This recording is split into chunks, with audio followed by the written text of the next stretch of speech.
Test.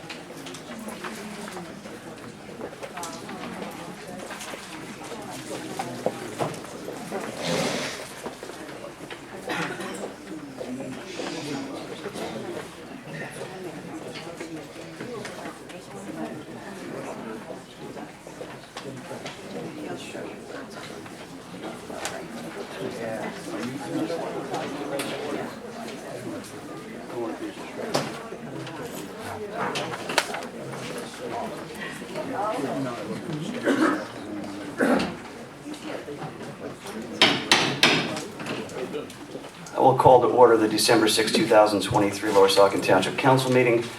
Mark, call the roll, please. Mr. Bononis? Here. Mr. Croce? Here. Ms. DeLeon? Here. Mr. Engels? Here. Ms. Sugar? Here. All right, please stand and pledge the flag.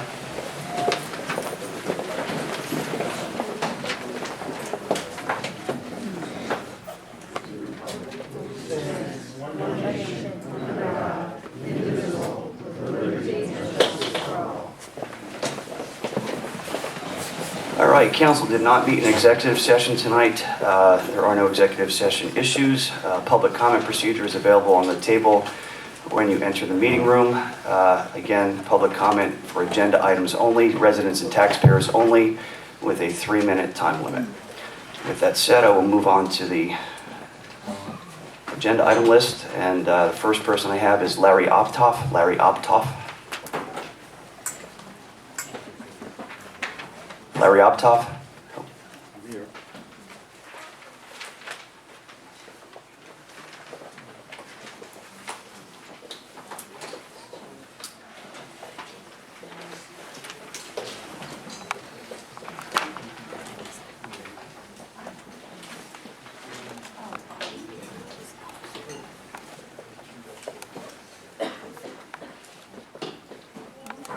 I just want to say that I am dead set against any land development with regard to the waste dump and any expansion thereof. And I consider further talk on this a waste of time because you people already have your mind made out. But I just want to, for myself, I think it's a waste of time if you even want to get into this. And I have something else to say. At the last meeting, am I allowed to talk about the last meeting? This is your time to talk about agenda items. So if there's an agenda item, the agenda is available at the meeting. The entrance to the meeting also on the township website. So if you want to talk about an agenda item, this is your Well, I time. was signed for non-agenda items. Can I speak now? No, they get non-agenda items at the end of the meeting. Okay, thank you. Next is Russ Sutton. Russ Sutton. Yes, I'm here. There's very large concerns about this dump plan because the current council made dumps by right part of the zoning and have removed several layers of review and approval, leaving only council members to review it. Needless to say, the council does not have the technical knowledge or expertise to do an acceptable job of review, and the dump wants to push this through while they have the council that's on their side. This puts our residents and our environment at significant risk because of the level of review that the council has eliminated. We deserve a more stringent review. Also, we need to protect further generations, not just us. There is no requirement that the council approve this plan. They have every right to reject it or require additional study and review and to demand the dump correct the deficiencies outlined in Hanover letter. And the Hanover letter was addressed before, and this is a blatant attempt to counteract the wishes of the residents of Lower Saucon Township as expressed in the recent general election results. 3 minutes is not enough time to articulate all the issues with the land development plan that do not meet the subdivision and land development ordinances. And I'm pulling from Hanover's letter. They had a wait. There's 17 waivers in this, and that's unacceptable. 17 waivers. And the waiver requirement provide legal agreements between the owner and the township describing the owner's responsibility for stormwater management facility ownership, maintenance, repairs, and replacements. a lot of these are kind of repetitious. They also, the existing roads adjacent to the property do not meet the construction standards for right-of-way, and the applicant has requested a waiver of these requirements. The minimum width and the depth, the applicant has requested a waiver to permit driveways that do not meet required pavement widths and thicknesses. Storm drainage easements shall be provided. The applicant has requested a waiver of this requirement. And there's huge amounts of stormwater comes off the dump after a big rain. There's supposed to be a certification capacity for the treatment from the city as well for the effluent. And also, there's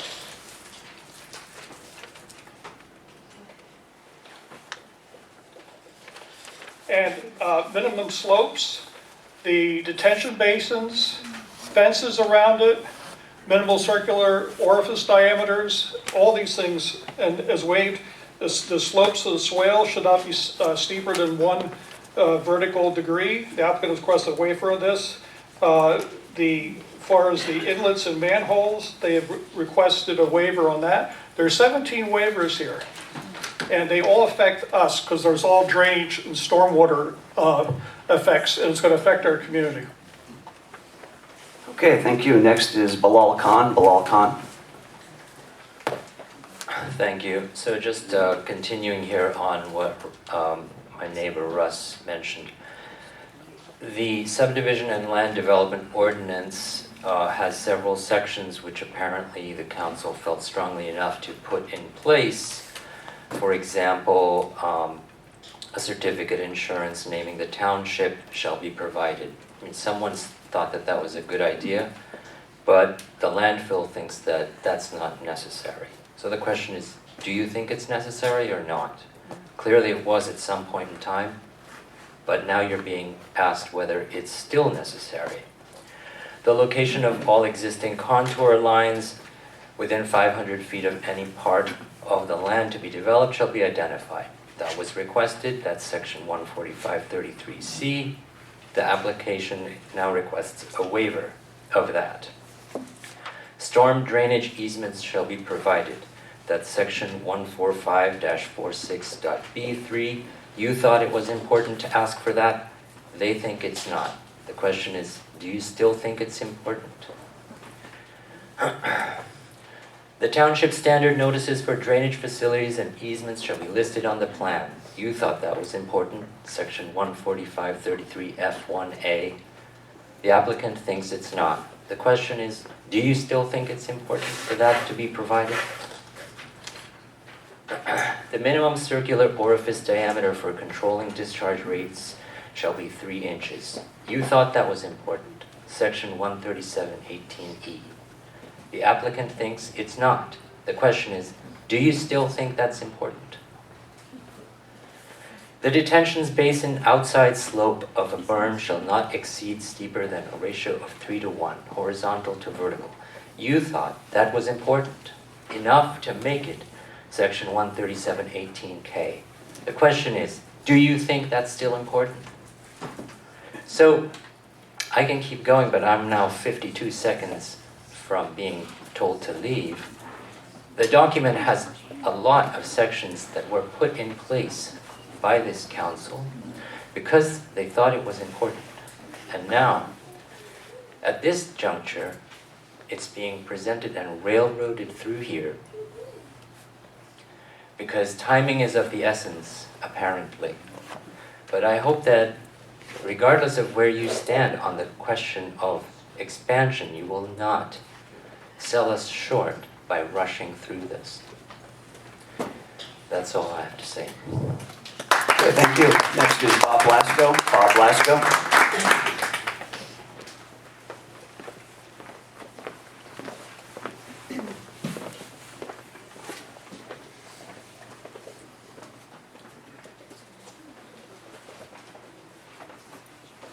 Lower Saucon Township to the Township Council. This statement is relative to Bethlehem Landfill Company Phase 5 Preliminary Land Development and Lot Consolidation Plan dated 12/6/23. Good evening. I appear as a resident taxpayer and directly affected citizen in connection with council's anticipated approval of the Bethlehem Landfill Phase 5 Land Development Plan. On behalf of myself and what appear to be thousands of township voters, residents, and taxpayers, I urge you to deny the plan due to its failure to comply with the Lower Saucon Township zoning ordinance, Lower Saucon Township subdivision and land development ordinance, and Lower Saucon Township stormwater management ordinance. Unfortunately, due to constraints established by resolution number 31-2022, my comments will be limited to 3 minutes. In light of the magnitude of this project, it is impossible to itemize all the legal objections, but since this is the only manner and forum within which we can present our case, I will attempt to do so, hopefully, without interruption. Myself and others have engaged the services of multiple professionals, including land planners, geologists, hydrogeologists, and engineers.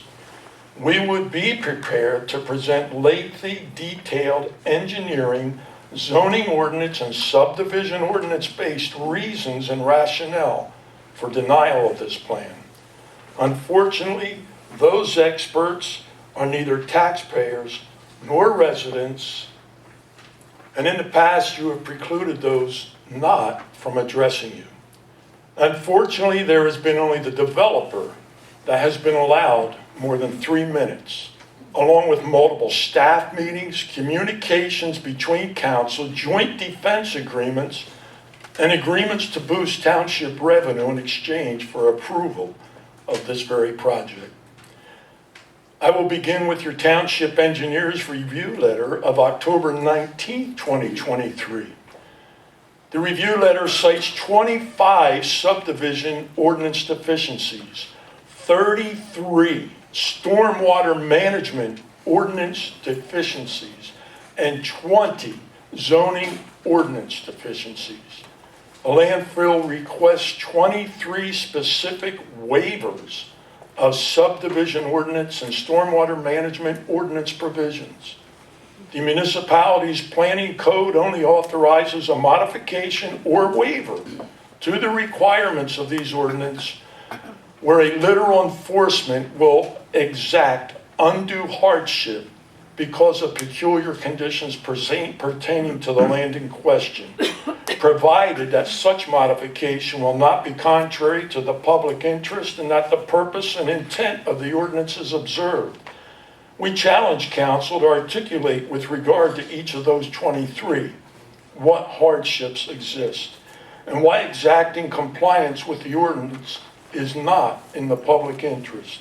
We suggest each and every one of those waivers be denied for lack of justification, and the plan similarly be denied for failure to comply with the ordinance. There are 15 unanswered subdivision deficiencies for which a waiver was not requested, such as identifying locations for sewer and water lines, developing a planning module, and plans for both soil erosion and lighting. Mr. Blasco, you've gone over your 3 minutes. Damage. Mr. Blasco, you've gone over 3 minutes. I need you to wrap up, please. I will complete my thought. And profiles, providing flow calculations and demonstrating compliance, not promising, with industrial waste regulations. Dismissing data requirements for additional planning and flaws in calculations. Okay, Mr. Blasco, I've given you more than an extra minute beyond your 3 minutes, so I'm going to have to stop you. Do the right thing, deny this plan. Okay, thank you. Next is Elizabeth Blasco. Elizabeth Blasco.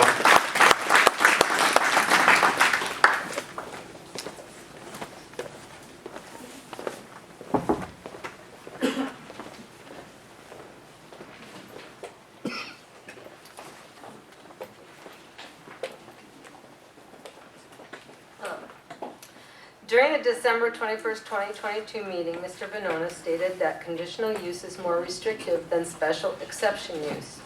He also stated that Lower Saucon Township would have greater control and oversight of any area rezoned light industrial. There are so many deficiencies and environmental concerns in the proposed expansion plan that it would be extremely dangerous to approve this plan to expand the landfill.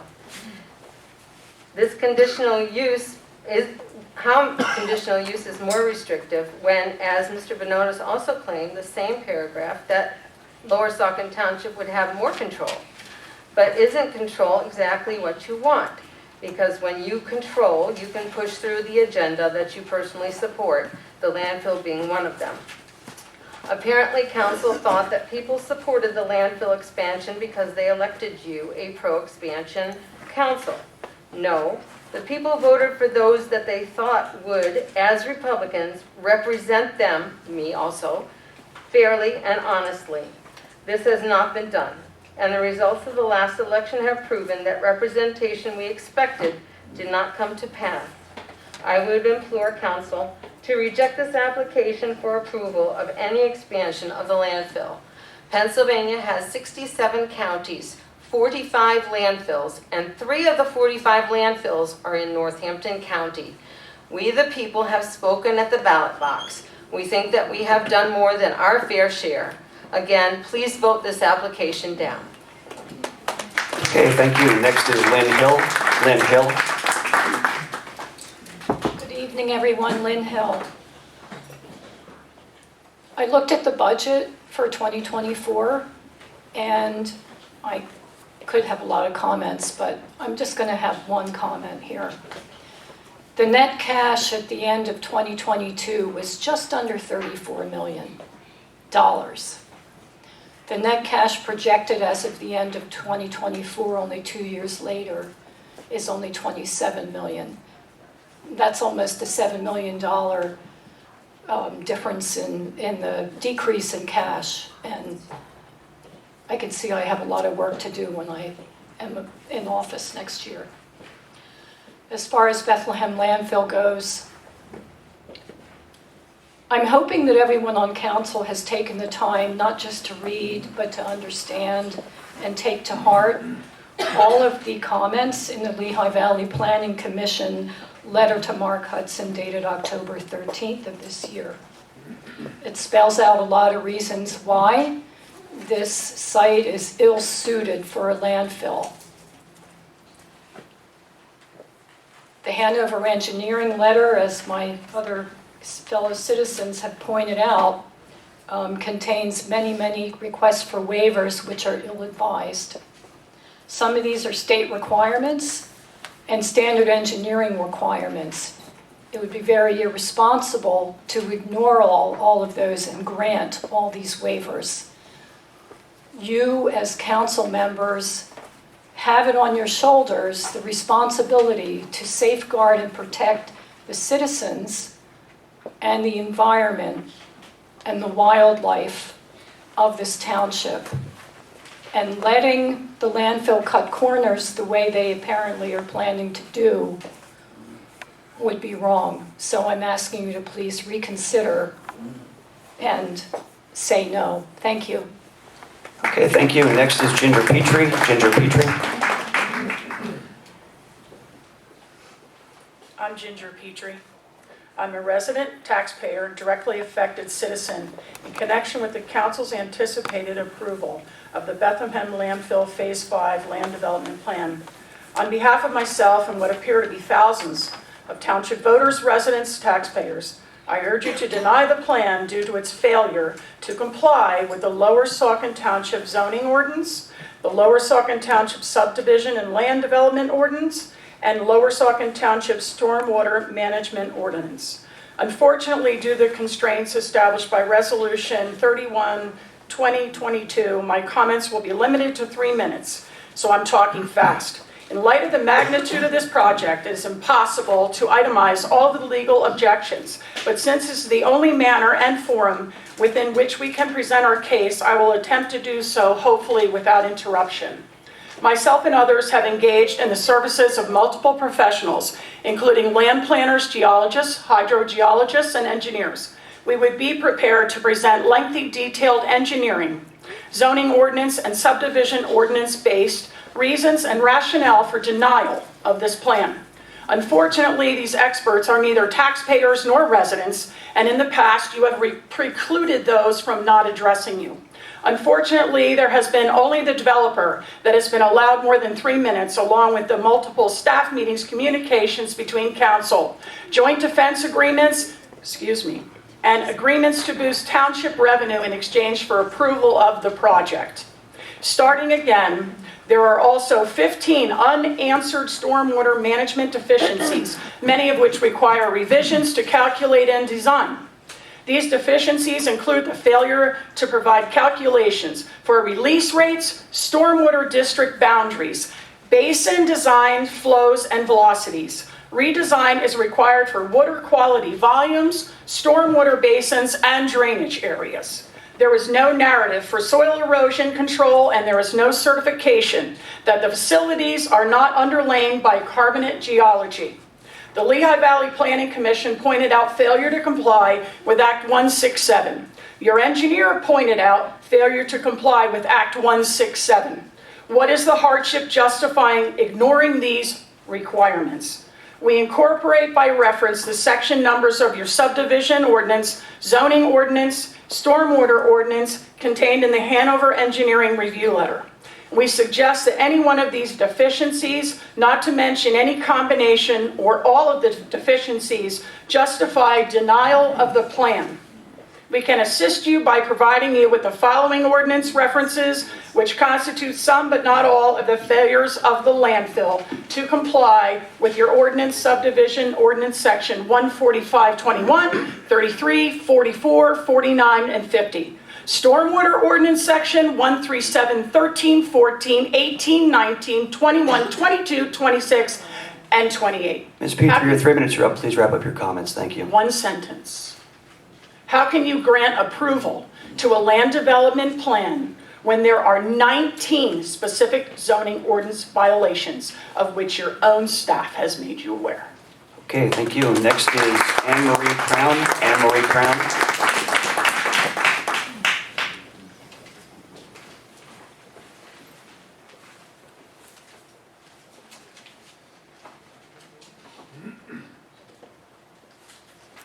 I am Anne Marie Crown, and though I am completely opposed to the landfill for all that we have heard for many months, I'm here to speak about another topic on the agenda, and that is the request to order a new fire engine pumper tanker. I was very pleased at the last council meeting to hear the committees speak about their ideas. It was gratifying to see them looking so far forward for fire service for the township. We have a very unique geography, and we also have, as they mentioned, a certain percentage of our population that does not have access to hydrant service. I happen to live in one of those areas, and I'm not complaining at all because I love living there, but we don't have hydrant service. And I would like to share with everyone who is thinking about this issue something I witnessed a few years ago, just a half a mile from my own home. I had to leave my home because of the acrid smell that was coming in the windows. And I went out on my porch to see billowing black smoke just a half a mile from me. So I knew a disaster was happening. And I reached for my phone to call 911, but I didn't have to because I heard the sirens of the truck coming out my road. They responded extremely quickly. It was one tanker truck that was there first. What ensued were many tanker trucks that came from many neighboring townships and areas. I stood at the end of my driveway. I counted them. I don't remember how many, but a lot of them came. And it made me feel that Lower Saucon Township is not alone. We are part of a much greater community, and the greater community came to our rescue that day. I watched trucks from townships I didn't even know the names. I believe there was one that even came from New Jersey. So I appreciated them so much, I stood at the end of my driveway, and as the tanker drove by, I gave them a gesture of my appreciation for what they had done. So when there is a fire in an area where there is no hydrant service, it is a really difficult thing for our volunteer firemen to conquer, and firewomen.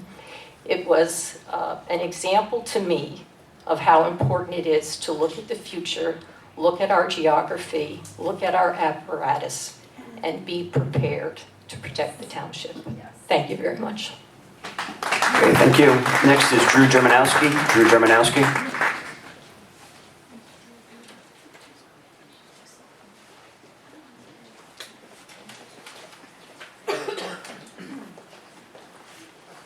Hello. At the outset, I'd like to appeal directly to council members Yerger and Ingalls to vote against the landfill's land destruction and land lot consolidation plan. Last election made clear the majority of the township residents do not want to see this expansion. So I beg you two council members to do the right thing here in the 11th hour of your service to the residents of this township. Landfill expansion is something of a misnomer here. This really amounts to the development of an entirely new landfill on the northeast side of Green Hill. This would be like buying a lot half a mile from your house, building a house, and claiming that that was an addition to your original house. Township Council will be acting irresponsibly and voting through the plan submitted by the landfill at this juncture because there are many technical issues that have not been resolved. Again, people have brought this up that Hanover Engineering in the October 2023 review listed over 60 deficiencies. The landfill should adequately address these issues before bringing this request to council for a vote. And council should refrain from voting on lot consolidation plan until each item is addressed. Many of these items require more calculations, more data, more information. Therefore, it's premature for council to vote on this. It's an incomplete application. Also, a major technical issue that the landfill is not adequately addressed is the groundwater situation. PADEP requires 8 feet of separation between the subbase of the landfill liner and the seasonal high water table. The springs and wetlands that are on the site reflect the groundwater table seasonally being at the surface. Most importantly, no adjustment to landfill expansion plans at this site will circumvent the fact that this proposed expansion will destroy a forested, hydrologically significant landscape. Regardless of the fact that there's a high probability that groundwater will be contaminated by the new landfill, there's no doubt that groundwater hydrology will be adversely affected in other ways. The ridge and the hill slope is the recharge area for the springs and wetlands on the slope and Bull Run and the carbonate aquifer at the base of that mountain. Putting a landfill here will remove the source of water for the entire groundwater system at this location. If you look at real estate purely to identify a good spot for a landfill, this would absolutely not be the place. By the way, we're going to rely on a landfill liner. This is a landfill liner. It's pretty damn flimsy. This is going to prevent groundwater contamination in perpetuity. Won't happen. This will decay long after this council is unseated and our children will deal with this. The fact that this is a new landfill on the other side of the ridge is in large part why Bethlehem Township, St. Luke's Hospital, Delaware Lehigh Canal representatives and others are against this new landfill. They're not allowed to speak here, but they're against it because it's a new landfill that's going to affect the sight lines and the hydrology of the Lehigh River and Bull Run. Please vote no to this incomplete plan. Okay, thank you. Next is Claire Sadler. Claire Sadler. Ms. Sadler, I note that your address that you have here is DLNHC. Are you a resident or taxpayer of Lower Saucon Township? I'm not. We are a funder. Okay, so unfortunately, our rules require that you be a resident or taxpayer to speak during agenda and non-agenda items. I think we've been through this before with you. We have, and I Okay. ask you for the permission to speak as an entity that is named in those conservation easements on the named lands that you're Yeah, talking unfortunately, about. I'm not able to do that, so I'm going to have to ask you to stand down and move on to the next speaker. But thank you for your That's coming. really disappointing for future generations. All right, that next you up are is not Victoria allowing Optoff to Cordero. speak. Victoria Optoff Cordero. Do you have it Thank written you. down? I'll read it for you.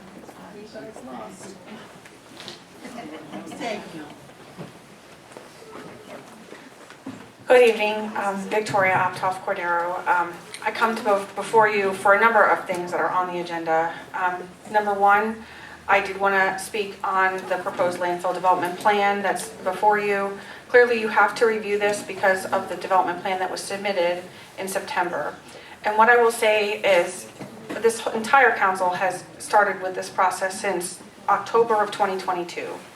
And at that time, we heard we needed conditional use because conditional use was going to give extra oversight, additional reviews by the Township Council. We were going to have all this extra time to take a look and really determine what was appropriate for this area.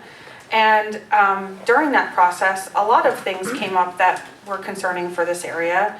And ultimately, the zoning ordinance was deemed void ab initio, which brought us back to square one. For some unknown reasons, our council has decided to rezone it to make it a permitted as of right use, which took away all of those things that you thought were so important in January and December when you rezoned it the first time. But suffice it to say, you have your zoning ordinance and you're following through with the land development plan that was presented before you. I just want to, I've been sitting here and I've been watching, and we have one developer that's here in the front row, and that is Mr. Spurk with what's going on. And in his development plan, I think he would agree with me that he spent a lot of time with the township in developing of the appropriate plan for his development, making sure that the township regulations were followed.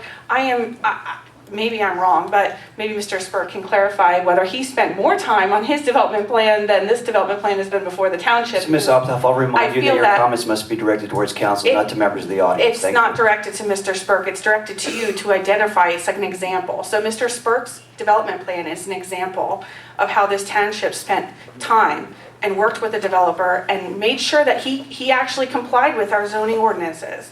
And here we stand before you with a land development plan that has oodles and oodles of problems.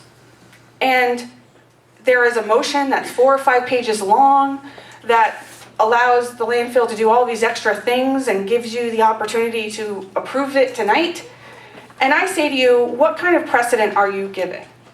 You have required one developer in the front row to do one thing, and in the second row, another developer gets treated differently. And I don't think that's the right precedent. And I implore this council to say, first of all, you have numbers of things that are not correct, and that gives you the legal right to say this land development is not appropriate. If the landfill wanted to do this proposal, they should have made sure they complied with our ordinances. And so in final, since I only have 3 seconds and it wasn't enough time to really cover the other things, I will say that I also implore this council to follow through with what you have presented before us in the past with your budget and the other things. And I would really implore you not to put Ms. this Optoff, township I need you in to a wrap up your position. comments, please. Thank you. I'll just say one other sentence. I implore you to not put this township in a position where we don't have a budget at the end of the year. Thank you. Okay, thank you. Next is Sal Galliano. Sal Galliano.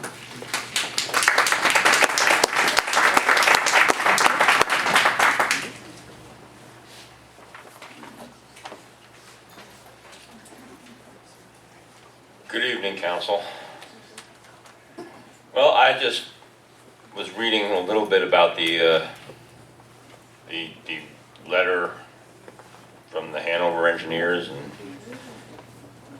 then I read some other stuff, and I just had some questions as to, do you guys even have any kind of degrees or knowledge of all the stuff that is mentioned in there to actually make decisions and review it all?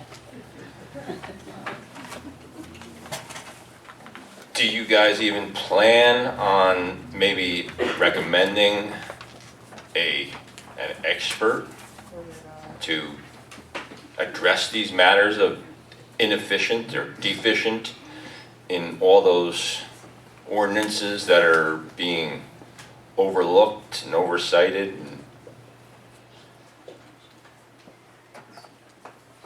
As you all know, everybody knows, this 3-minute thing is really, really a pain. I mean, we get 3 minutes and everybody else can, that's involved, like the landfill representatives, they get all the time in the world. And I only get 3 minutes to tell you how terrible this thing would be for our town, for us. Mr. Bononis there, you made a comment a while back in one of the other meetings about there's 4,500 residents in this township. I never said that. Well, you still stated that there was a bunch of residents, and then only 50 or 60 of us ever show up at a time to make our statements about this awful mess. And the reason it just struck me one day is, it's not their backyard, it's my backyard. It's their backyard. That's why nobody else shows up. They don't care. It's not their backyard. I want to ask you guys a question, though. If you weren't on the council, if you had no political involvement, would any of this landfill stuff affect you? Would you have any say of it? I think all this stuff is actually, it's just bad because this water is going to be my water. This land is going to encroach on me and on everybody else that's here.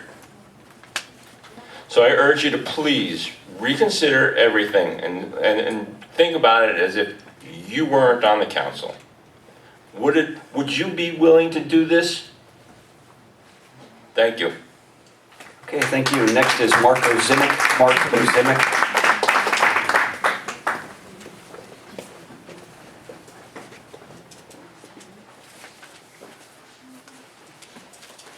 It's me, I'm back. Anyway, I've been outdone because I haven't done the work and the studies that everybody else has done as far as the paperwork on the township website. I have to say that I'm proud of the residents that come here and speak on behalf of, no, we don't want the dump, and I don't want it either. And with all the things that are listed, you have a duty to deny it. And another thing I'd like to bring up is Mr. Spurk. Mr. Spurk should stay for this entire meeting, because if you pass anything for the dump, he should turn around and sue you for all the extra work he had to do. Have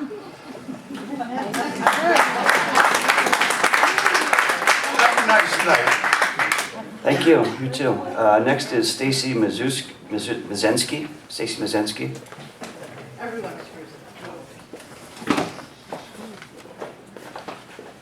Okay, so I bet you everyone remembers this, right? Valued partner, trusted neighbor. Yeah, okay.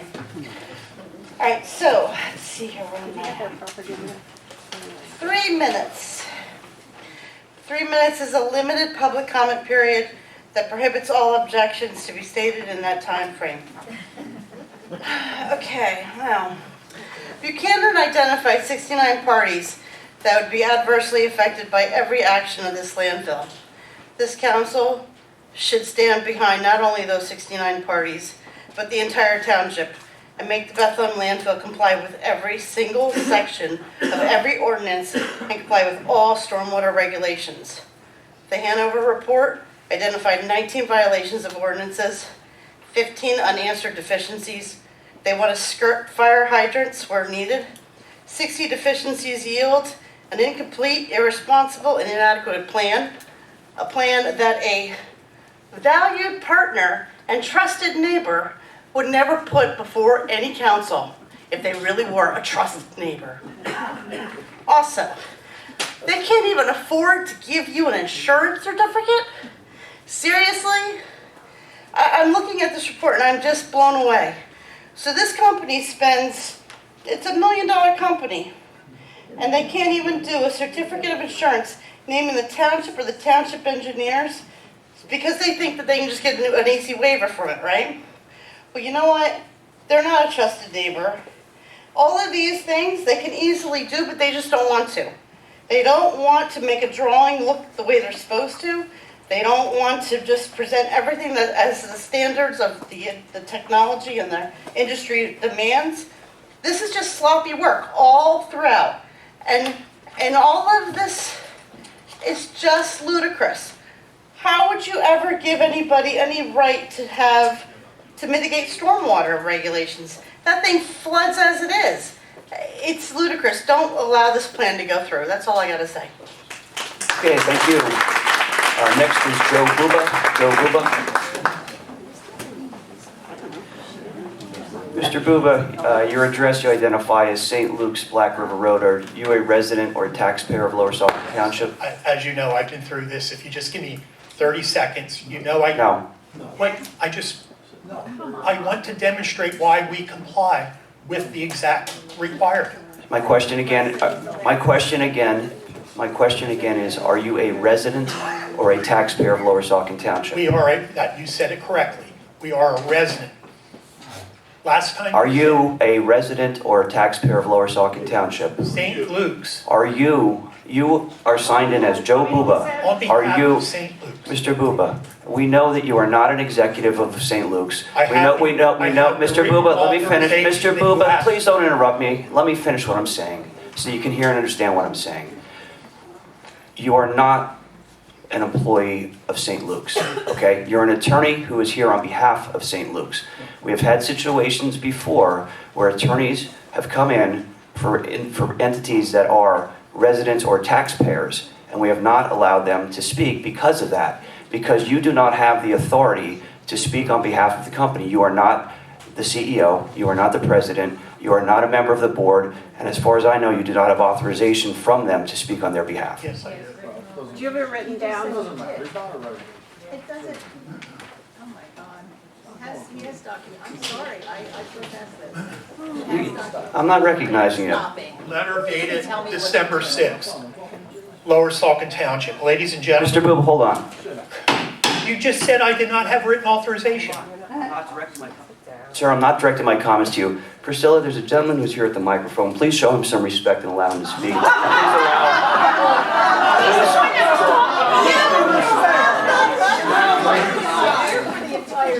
Priscilla, the man's trying to talk to me and explain his position, and you keep talking in my ear. I am so sorry. Go ahead, please proceed. This is your statement when explaining the public comment procedure, December 21st, 2022. Mr. Bononis said the public comment procedure. Mr. Buba, you said that you were going to get me something that told me that you were authorized on behalf of St. Luke's to speak. What is it that you have? I'm not asking you to read the minutes from a prior meeting. I'm asking you what do you have?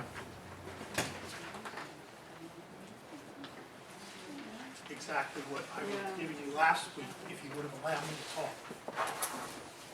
What are you talking about last week? We didn't have a meeting last November week. 15th. Okay, Mr. Buba, as you know, we've been through this before. So you have authorization pursuant to this correspondence to speak on behalf of St. Luke's Hospital. Yes. Is St. Luke's Hospital a taxpayer? They are a resident. How? They own property on Black River Road. Do they live there? No. What is the definition of a resident? A resident is where an entity or a person has a place of business or resides. Principal place of business, sir. Are you saying a corporation never can show up before this board? Are you, How are they doing it? if you're a tax, that's the whole point of the resident or taxpayer definition in the Sunshine Act, is that a resident is an individual who lives within the municipality. If you are a taxpayer, you can have a corporation that's a taxpayer in the township. For example, I'm sure the people that own the Giant Center pay taxes in the township. Your client, unfortunately, does not. They own property that's exempt, so they are not a taxpayer. Your public comment policy does not require it to be both a resident and a No, taxpayer. it's one or the other. And we disagree on the fact as to whether your client, the hospital, a 501c3 corporation, is a resident of the township. Not whether it maintains a residence, because then you're going to get into standing issues as to whether you can do something in front of a court of law. The word in the policy is resident. And what that means is a person who lives, physically lives, resides in the township. How does a corporation appear before this board? A corporation appears before this board if it is a taxpayer. Okay. So you are now reading it or. It says resident or taxpayer. If you remember, at the last meeting, I specifically said it's resident or, and both of you, on the record and on his camera, said, no, the slash means and. No, if I said that I misspoke. I don't think I said it. I don't think I said it. I don't believe that he said that. I don't think I said it. Because it's always been resident or taxpayer. What is the problem with a corporation for-profit, not-for-profit LLC, a foundation, appearing before this board on a matter that is important to that entity? That appears to be an issue that would probably be best taken up with the state legislature in terms of what the public participation requirements of the Sunshine Act are. Or I will state to Ms. Yerger and Mr. Inglis, the Court of Common Pleas in Northampton County. Thank you. Okay, thank you. All right, next we have Ms. Laura Ray. Ms. Laura Ray.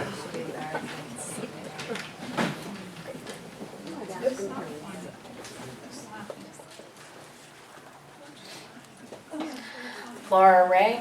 I have a bunch of comments here. First, I'm going to say when I looked through the package, the thing that really infuriated me the most was the pitiful letter from EAC stating that we had no input or recommendations to make regarding a landfill land development plan. It's totally outrageous, ridiculous, unacceptable. When we had our meeting on October 10th and looked and had the presentation by the landfill group, we were told and directed that, well, we're only required to look at the plan, we don't need to do anything else, we just move on. A lot of us did have comments and questions and did want to make recommendations and provide input. However, we were voted down and we were told that we didn't have enough information at this point to make any recommendations, and that we need a lot more information and needed to hear from the engineers. What's wrong with waiting to receive more information and making a recommendation then? Well, here's what's wrong. October 19th, the Hanover letter came through. November, the EAC meeting was canceled for no reason because we didn't want to look at it and we didn't want to provide more information, which is what our board is supposed to do. Yes, it is what you did. I will say, looking at the plans, there's a lot of sloppy things in there because they're rushed, and a lot of it's old cut and paste information. I saw notes in the plans in several places where if they need to get various waiver approvals from the Township Director of Community Development. I don't think we've had that position for about 20 years. We have no such position, so what do those notes in the plans mean then? There's also a note in there stating about mulching that would be maintained by IESI for a minimum of a year. Well, I bet IESI would like to know about that because they don't own the dump anymore. Yeah, a lot of sloppy work. There's a big clause in there about if DEP requires permit, when they review the permit application, they may require plan changes. And the clause states that the new preliminary land development application and approval would not need to come back here to be looked at. Not required. That's unacceptable. Regarding all the waivers, there's absolutely no hardships. I see a lot of easement agreements for the drainage and stormwater facilities are all waived, citing the fact that DEP would be doing that work, so they have access. Well, why would the township want to give up its right to have access as well? That makes no sense. All right, Ms. Ray, you've gone over the 3 minutes. You can wrap up your comments, please. Okay, the DEP is understaffed, so I think we should have our right to access those facilities as well with the easement agreements and not be waived. So there's a number of other things like that. Okay, and again, thank you. Next I is don't have enough time to make my comments on all my topics. Next is Diane Galliano. One more time, Diane Galliano. She didn't make it yet. Okay. All right, that concludes the agenda item comments from the public. We'll move on to the next item. So next up, no presentations, hearings, ordinances, resolutions. Next we have developer items, Steel Club Phase 3, 700 Linden Avenue, final land development plan approval. And in addition to that, Steel Club Phase 2, 700 Linden Avenue, extension request to complete conditions of approval. I expect that those presenting are here on both of those items, correct? Yes. All right, thank you. Just the microphone, you have to hold it down to speak. You did this to me once before.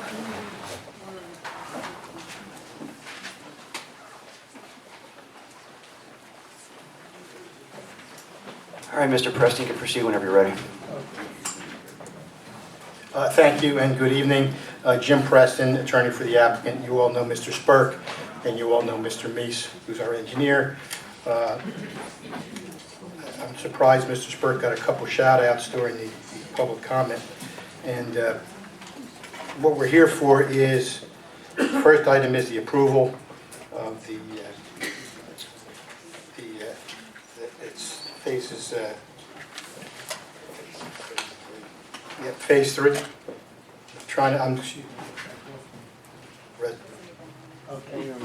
We've seen the resolution and we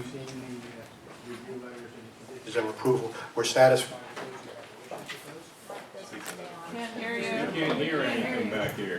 We've seen the resolution and the conditions of approval. We have no issues with those except for number 8.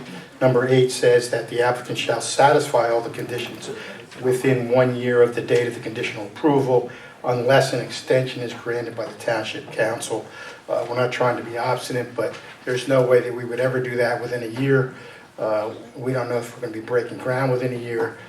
State law allows us a 5-year span to complete those conditions. And so we would ask that that be reflected in the approval.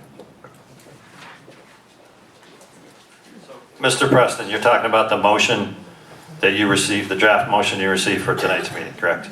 It's not actually a resolution, it's a draft motion. And you're requesting that instead of 1 year to complete the conditions, that you're asking for 5? The 5 to be consistent with state law, that's correct. And your client has agreed to comply with everything that's in the handover letter, that's one of the conditions? That is correct, yeah. Okay. And this is the final plan approval, your client having already received preliminary plan approval last month, 2 months ago, correct? Is this 2 agenda items that you're combining into one? No, it's one. The first one is the phase 3 final plan. The second agenda item is the request for an extension to complete the conditions on phase 2. No, I'm talking about just the phase 3, that they got preliminary plan approval about a month ago. This is the final plan approval. They've agreed to the conditions that are in the motion, with the one exception being that they're asking for 5 years to complete the condition instead of 1. And that's in line with state law, you said? Correct.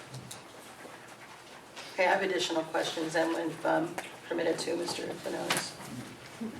All right, Mr. Preston, anything else to present to us? Not on this item. All right.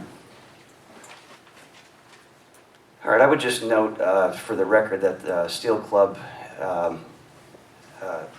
has a prominence and significance to the township.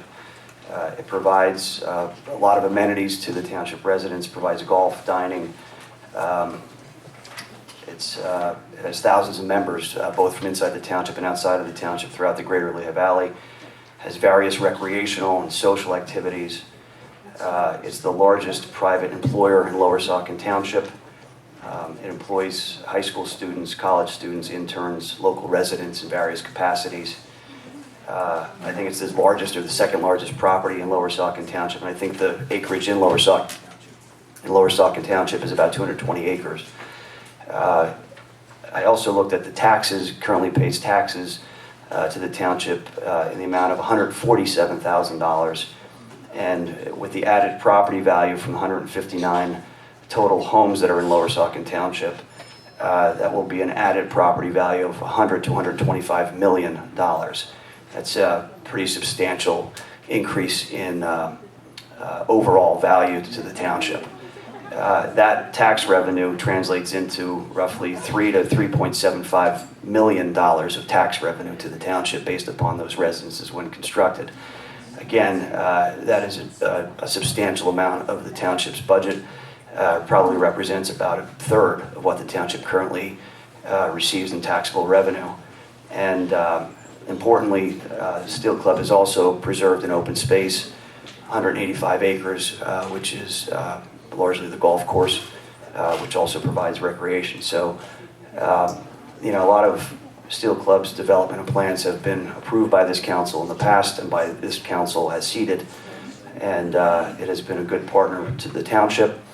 And I think what they're proposing here makes tremendous sense to both the near-term and the long-term well-being of our community.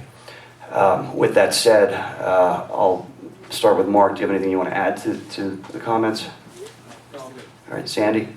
All right, I have nothing else. Priscilla? Yes, well, first of all, there's a lot of conditions on here, and, you know, what Jason just said is like, you know, are you paying a host fee to us? Because that's kind of what it sounded like, you know, that's what the landfill does. And, you know, he can't speak for you, but I just think it was inappropriate. When this all started several years ago. What's inappropriate about my comments recognizing what this entity provides to the I'm township? allowed to have a comment and to have an opinion, and You are. I just said it. I'm asking for I clarification. don't have to tell you. Sure, okay. Okay. Go ahead. So, first of all, like I said, there's a lot of conditions on here.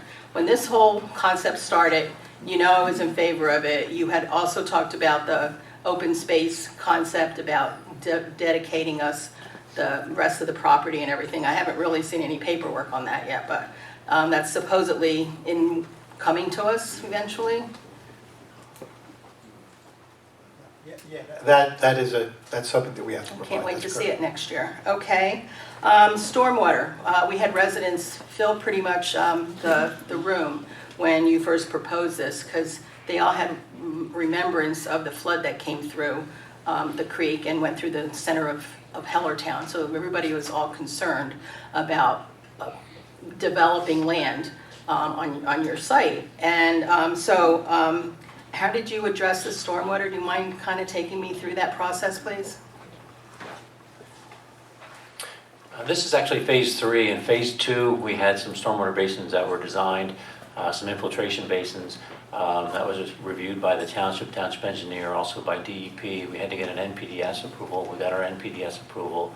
So DEP, they're looking at stormwater as one of the main components of the NPDES. And so that was accomplished with phase 2, and now phase 3, we also, one of our conditions of approval is getting an amendment to that NPDES, and that is in process. So the amendment being for? Adding 4 more stormwater basins. Yeah, So you're improving the situation by doing that? we're adding more, yeah, there will be a total of 7 basins. Okay. All right, and I guess that's all the questions I have at the moment. Tom, before you go, I just want to get clarification on something. There was a mention by Ms. DeLeon about the flood in Hellertown years ago. And as I recall, having lived here for quite a while, that flood that occurred in Hellertown was a tremendous storm, first of all. But what caused the flood was a dumpster that had washed into the Silver Creek in the Hellertown borough and had lodged itself under the bridge or inlet for the Silver Creek that runs through the town. And that's what created the damming situation that flooded downtown Hellertown. And that dumpster did not come from Silver Creek, that came from a different property owner within the borough. Is that correct? Did you have a recollection of that? I believe you're right. Okay, all right. That just I wanted to never make sure said that it was the did. case. Thank you. I never said it came from them, I'm just. I didn't say that. I didn't say that you did. I'm just trying to get clarification so that there's no confusion by anybody in the public as to any flooding issues that are being suggested or may not be suggested by this applicant. Go ahead, Tom. No, I'm good. I thank Steel Club for what they're doing. I think it's going to be great property in the township. It's going to, again, I don't think it'll add a lot of kids to the school district, which is always one of my concerns. And the roads, again, I want to remind people, are internal roads. The township will not be responsible for plowing, paving, or repairing these roads. Is that correct? But yet all of these That's correct. Right, that's correct. And all these properties will pay school taxes, will pay township taxes, and will pay county taxes. Thank you. All right, unless there's any other comments or questions from council, I'm going to make a motion to approve the conditional final subdivision and site plan with the following considerations and conditions. And they are that the applicant shall address the review. All right. approve the motion as written by Hanover with the amendment to item number 8, that the applicant shall satisfy all these conditions within 5 years of the date of the conditional approval unless an extension is granted by Township Council. Do I have a second? Second. So number 8 should say 5 years instead of 1 year? Mr. Benonis, how do you vote? Yes. Mr. Croce? Yes. Ms. DeLeon? No. Mr. Engels? Yes. Ms. Yerger? Yes. Motion passes. Thank you. Congratulations. And then also you have Steel Club Phase 2 extension request to complete conditions of approval. You want to speak to that, Mr. Preston? It's basically just a time extension. It sort of loops back on what just happened when we asked for the extension for the, or rather than have the 1 year replaced with the 5 year. What happens is when you put in the 1 year period, we have to keep coming back because for all practical reasons, none of this ever gets done in a year. So we're back here seeking an extension on that 1 year limitation. All right, any questions from council? Yeah, I have a question. So in the beginning, this was Silverland, and now it's still, what's it called now? Still. Well, what is the right name? It's Steel Land LLC. Okay, because the previous agenda item said Steel Club, Phase 3. So I just don't want to see trouble for later years, you know? I'm still here, so who knows, so.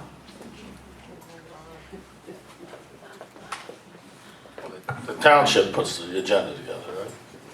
Well, no, their documents all say different, they. So, Mr. Mace, the property owner is Steel Land LLC. What is the name identified on the plans? Steel Club. So the Steel Land LLC owns the Steel Club. That's correct. Gotcha. So let's just make sure all the documents all coincide with the right wording, and that's all I'm trying to do, save problems. Sure, we appreciate that. It's often the case that the business is not titled to the same name as the property owner. All right, I'll make a motion to approve the applicant's request, and the applicant is Steel Club and/or Silverland LLC and/or Steel Land LLC, seeking an extension and granting an extension for 5 years to complete the. This one's through January 31st of 2025. Okay, an extension through January 31st of 2025. Do I have a second? I'll second. Mr. Croce, how do you vote? Yes. Ms. DeLeon? No. Mr. Engels? Yes. Ms. Yerger? Yes. Mr. Benonis? Yes. Motion passes. All right, thank you. And once again, thank you very much. We Thank you. appreciate it. Hold on, can you hold on just for a second? First of all, I just want to thank you guys. You're allowed to, you've kept some part of the golf course, you've kept some of the history, if you would, of the Bethlehem Steel being within this community, and it's been a huge part of our history. So I thank you for kind of keeping it, a huge part of it, the way it was for many, many years. So thank you. I agree, thank you. Yeah. Thanks, Mrs. Yerger. And I would say that it's been many councils that we've gone through here, and Priscilla intimated earlier about it. We started this in 2014. Priscilla and Sandra were the only two that were on it at that time and continue to be on it. And so I must thank you as well, because I think your foresight and to try to preserve that property was the right thing to do. And thank you for your many, many decades of work on behalf of all the citizens of Lower Saucon Township. Thanks. All right, have a good evening. All right, next up we have Bethlehem Landfill Company, Phase 4, 2335 Apple Butter Road, preliminary land development and lot consolidation plan. Phase 5.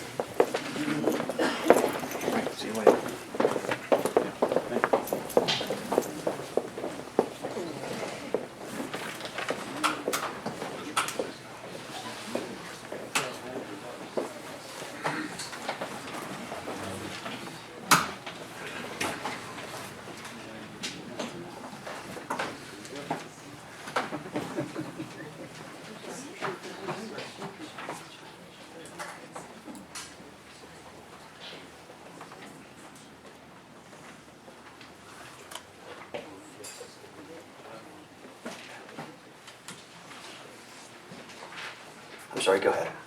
Thank you. Good evening. My name is Mary Ann Garber, and I'm outside legal counsel for Bethlehem Landfill Company. I'm here tonight with engineering firm Martin & Martin's representative, Joe McDowell, who prepared the preliminary land development lot consolidation plans and application package that is before you tonight. We thought that we would start with an overview of the project to point out the material components of the Phase 5 expansion. Joe is going to walk through those by reference to a plan that will be pulling up on the screen. This is a plan that is in substance contained as sheet 11 of 29 in the preliminary land development and lot consolidation plan set with some detail taken off and some color added just to make it more user-friendly for purposes of these presentation. But all of the information on here and more is in the preliminary land development and lot consolidation plan set.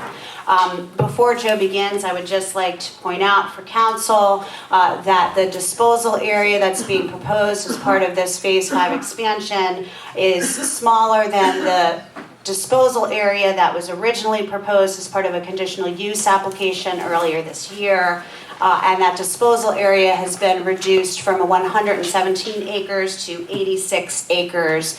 And that decrease in the size of the disposal area allowed the landfill to conserve additional acreage in the form of conservation easements, which the township approved at the end of August of this year for a total conservation easement area of 193 acres.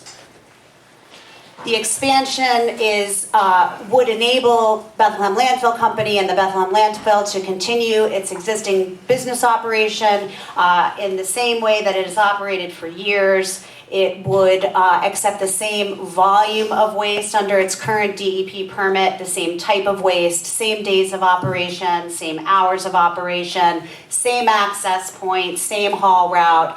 So nothing will change in terms of the day-to-day operations and business of the landfill. The expansion that we are seeking an approval of will simply allow the business to continue to operate in Lower Saucon Township. I'm going to now turn this over to Joe. He's going to work through some of the details of the project, at which point we are happy to field any questions, also to talk about the reviews that have happened to date, the Hanover review letter that was issued in October, and the draft motion, which was forwarded to us last week.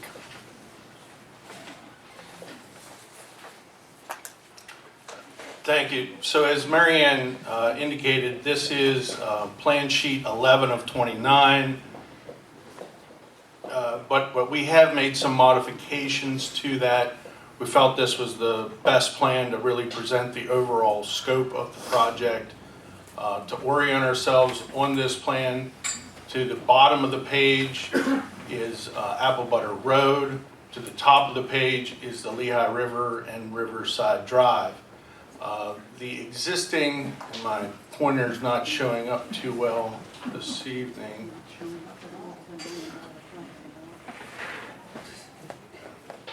Did we have an, yeah.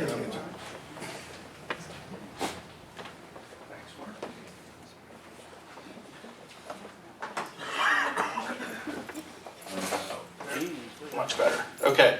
So again, Apple Butter Road here to the bottom of the page. In this location is where the existing landfill office is, scale, and the access off of Apple Butter Road. As Mary Ann indicated, we're proposing no changes in this area as part of the Phase 5 expansion. The Phase 5 expansion, the majority of it is to the north and east of the current landfill footprint, which I'm outlining here. This is the current landfill footprint. This is the most recent approvals for land development plan that we went through, which was the northern realignment. In this area, there was also the southeastern realignment that was done back in 2018. Northern realignment was 2020. They're expanding, So, correct? well, they were within the existing DEP footprint, so we weren't expanding the permit boundary. It was just within the existing footprint. The north and east expansion is outlined here. The total area of expansion is approximately 86 acres. This area here is comprised of approximately 82 acres. There is a small expansion over on the western side. That encompasses about 3.5 to 4 acres. That expansion is proposed to allow for closeout of slopes on the western end of the landfill without benefit of any waste relocation. So when this cell was developed, there was a contemplation that expansion would be further to the west. It was considered, and so there were what we call intermediate slopes placed here to allow for that expansion to occur if it were ever proposed. That did not happen, so we have an intermediate slope here that we need to close off. And so there's a small 3.5 acre area here that allows us to do that for final slopes to meet all the DEP regulations. So that is the small part of the Phase 5 expansion. Again, the vast majority being here to the north and the east. As I said, access is going to remain the same at the existing office here and scale. There is, as part of this Phase 5 expansion, we are adding additional lands to the current landfill footprint. One of those areas are here to the east. We call this internally as the tank farm property. There are 2 existing tanks that were located here. I think were developed in the late 70s. And so there is an existing access off of Apple Butter Road to that existing facility. It is gated. We propose for that to remain gated and used for emergency and maintenance only. There would be no access of any operations for the landfill in this location. All of the operations would occur at the existing Apple Butter Road entrance. As part of the expansion, we would expand access to this area via haul roads to the locations of each individual cell. Those are outlined on this plan with these lines that we would indicate here. That's the development of each cell as the Phase 5 area is developed. Waste is then placed, waste is then covered and capped, and then an additional cell is developed. In addition, as part of the expansion, there is a stormwater management plan that is proposed to collect runoff from the surface of the landfill, from the closure slopes of the landfill, via down drains and benching. That is to be directed, and as part of the Phase 5 expansion, we're utilizing 4 separate stormwater management facilities. The largest being proposed here in the northeast corner. There's also one proposed here. And then we are reutilizing what we call Basin 2, located in this area. And then as part of the western expansion, this existing basin will be utilized here. So those 4 basins are being utilized for stormwater management associated with the Phase 5 expansion. In addition, with regard to stormwater, the landfill expansion is not a heavy impervious use in terms of final cover. And so as a result, from this late 70s development that was part of the tank farm property, we are proposing to actually reduce the amount of impervious area as a result of the Phase 5 expansion. So there would be a net reduction in impervious area as part of this project. In addition to that, we're also proposing approximately 4,000 trees to be placed as landscaping as part of the expansion that would be developed as the landfill is developed. And the stormwater management plan encompasses about 7.5 miles of vegetated swales. There is an MSE berm, a mechanically stabilized earthen berm. It is a grass berm, vegetated berm. There are existing MSE berms on the landfill currently. There is one located here on cell 4F. There was also one developed as part of the southeastern realignment. This mechanically stabilized earthen berm is located on the northern side of the proposed expansion to the northeast and runs approximately that distance that I'm pointing at there. The average height of that berm is 50 feet. There are accessory structures that are needed for the landfill. One of those being a flare and leachate storage facilities in order to meet DEP regulations. We are proposing to redevelop this previously developed area as part of the tank farm for that purpose, and those are indicated here in these two. I think they're actually yellow. It's hard to see with that in this location here. As far as areas of disturbance, the Phase 5 expansion in total is about 171 acres of total disturbance in order to develop the entire area. That disturbance will happen over time. That will not be an immediate first step. Our proposal outlined in the land development plan is to start with first the western, to close that off. That is the first cell to be developed to close that western area off and get final grades in that location. And then this would be the first cell that we would develop. So as part of that development, our disturbance would be limited to just what is necessary for the cell development. So there would not be, when I say 171 acres, that's over the total life of the project, which is projected to be 20 plus years. In addition, as part of this plan, and it's shown here with the hatching in the green areas, there are conservation areas that exist. We are not proposing any disturbance as part of the plan in those areas for development of the landfill. And the green areas that you see shown on this plan, those are indicators of areas where we are not disturbing any woodlands or doing any grade changes to the land. So in these areas that are green along Apple Butter Road, all of these areas here along Riverside Drive, those areas along Bull Run on each side, no disturbance is proposed in any of those areas as identified in green. The development of the landfill, as I said, would be in stages. There is an area that is atop the existing landfill footprint. It's hard to see. There's a green line that runs through here. It's approximately 27 acres atop the existing landfill footprint. I'm running out of steam, so did I miss anything? One more thing, Joe. Can you just talk quickly about the sequencing of the landscaping that's going to be installed? Yeah, so as I said, there's about 4,000 trees that are being proposed. And in the scheduling, as we develop this cell, moving from that cell B, then we C, D, E, F, G, H, and I.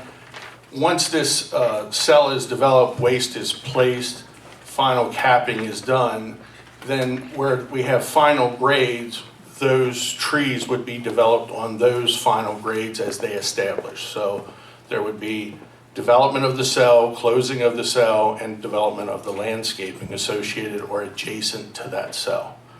I'd also just note from the standpoint of the MSE berm, we wouldn't construct the entire berm as part of step one either. Again, this would be a phased project in that we would only develop the infrastructure, landscaping, and the like associated with the cell that is required to be developed at that time.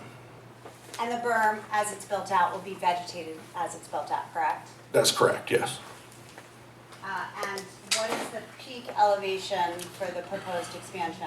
Yeah, so the current peak elevation as part of the permit is 725 feet, which is 725 above sea level. This proposal is to maintain that elevation and not to increase that elevation in any way. So that 725 is the maintained peak.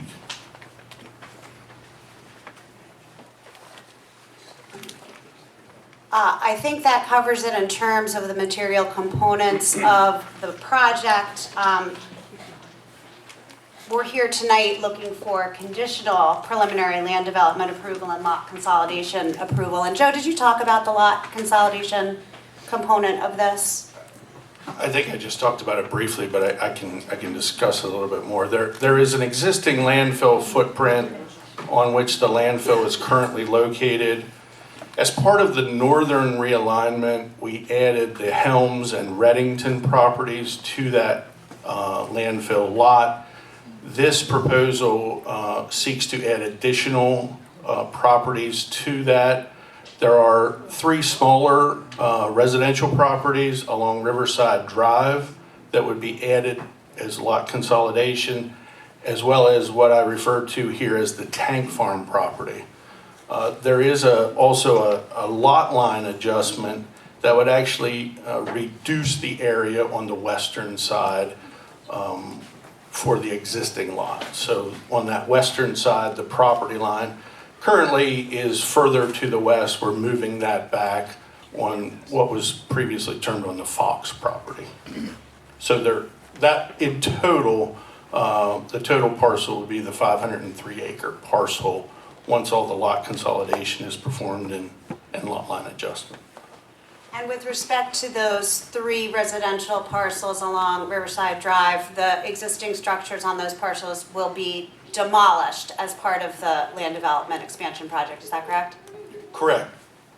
That's correct. Those residences will be vacated and ultimately demolished as part of the Phase 5 expansion. As I said before, we're here tonight seeking conditional approval of the preliminary land development and lot consolidation plan for Phase 5, as well as the associated waivers that were, I think, mentioned during public comment earlier in the meeting. There is, as part of our application package, a complete list of the requested waivers with the justification for the requests themselves. Those are waivers, all of the waivers that are being requested have been granted in connection with every other expansion of the landfill. They are largely requested because of the nature of the development and the DEP oversight associated with them. So those requirements in the SALDO apply to any development, and it is because of the particular nature of this development and DEP oversight and other requirements that those particular provisions of the SALDO are either unnecessary or redundant of what DEP would require. And so there's a detailed explanation of those waiver requests in the application package. And finally, the third thing that we're asking for tonight is relief from council from the perimeter berm requirement contained in the zoning ordinance. That's a requirement that would provide for a berm anywhere from 6 to 30 feet, I believe, set back 50 feet from the landfill. And we are requesting relief from that requirement, as we have with past expansions, because the existing and established vegetation at the site serves as a better substitute, frankly, than a man-made earthen berm would require, and it would eliminate the need to disturb existing vegetation. And that is a relief. The nature of that relief is specifically permitted by the zoning ordinance. So again, 3 things we're asking for tonight: conditional preliminary land development and lot consolidation approval. We're asking for approval of the requested waivers, and we're asking for relief from the perimeter berm requirement. We have looked at the draft motion that was forwarded to us by Mr. Hudson last week, and we are very comfortable with the motion as well as the conditions, with a couple of minor tweaks that I outlined in a letter to Mr. Hudson on December 4th. which I'm happy to go through, but I think that letter is in your packet. They're really items of clarification more than anything. And as I mentioned earlier, we received a technical review letter from Hanover Engineering dated October 19th. Technical comments and acknowledgement of the waivers that we've requested. We will comply in every aspect with the comments in that Hanover letter, and that's a specific condition of the approval that is acceptable to us, and we will comply with those comments. Other than acknowledgement of the waivers and reference to outside approvals and things of that nature, they're largely plan cleanup comments, for lack of a better term. And again, that is an acceptable condition of approval for us. So with that, we're happy to field any questions from council. Could you just briefly go through your December 4th letter with the suggestions that you had regarding or questions that you had regarding the draft motion? Yes. So the first is turning to the draft motion with respect to condition number 6. It currently reads, the applicant shall comply with the provisions of the host agreement and the amendment to the host agreement. We would respectfully request that the reference to the host agreement and amendment to the host agreement be changed to read the amended and restated host community agreement, which is the correct name of the actual document. The second revision that we're requesting is with respect to condition number 7, which speaks to Mylars and paper copies of the record plans. Since this is a preliminary land development, record plans are not applicable. That's applicable to final, so we would just request that that condition be deleted. That would be a condition of final land development, of course. The third thing is in condition number 8, and really this is just because CDs are not easily made anymore with sort of our modern computers, and so we're requesting that we provide copies on a flash drive rather than on a CD. And also that, again, there's a reference here to the record plan, and we would ask that that be revised to read that the applicant shall provide 2 flash drives of the preliminary land development and lot consolidation plan and post-construction stormwater management plan that are consistent with the conditions of this approval in both a functional AutoCAD format as well as a static image format. On that condition, would you be willing to provide paper? I think we need some paper copies. How many, Brian, do you want? Have a number? Yeah, we, rather than delete condition 7, I'd prefer that to be changed to provide 4 complete sets paper of the preliminary plans. Yeah, that's acceptable. Can I comment on that? If the DEP changes it, when are we ever going to get the revised plans in? Well, we have to come back in and show that we comply with the conditions of preliminary land development, and we will have to come in with an application for final land development approval. Okay, I'm just going by past history, but that's all right. And then finally, in the last paragraph of the motion for applicant's approval of the conditions, we'd ask that the reference to the record plan be deleted and replaced with the Phase 5 preliminary land development and lot consolidation plan reference.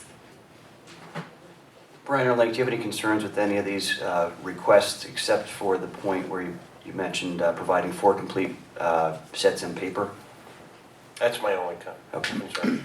I don't have any issues with those requests. However, I would point out that on the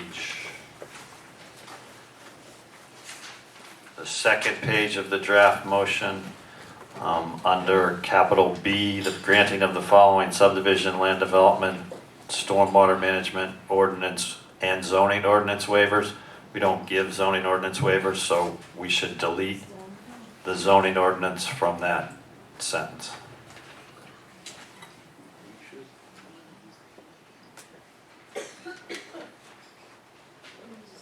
Any additional comments on that point? No, Okay. I agree with Link on that.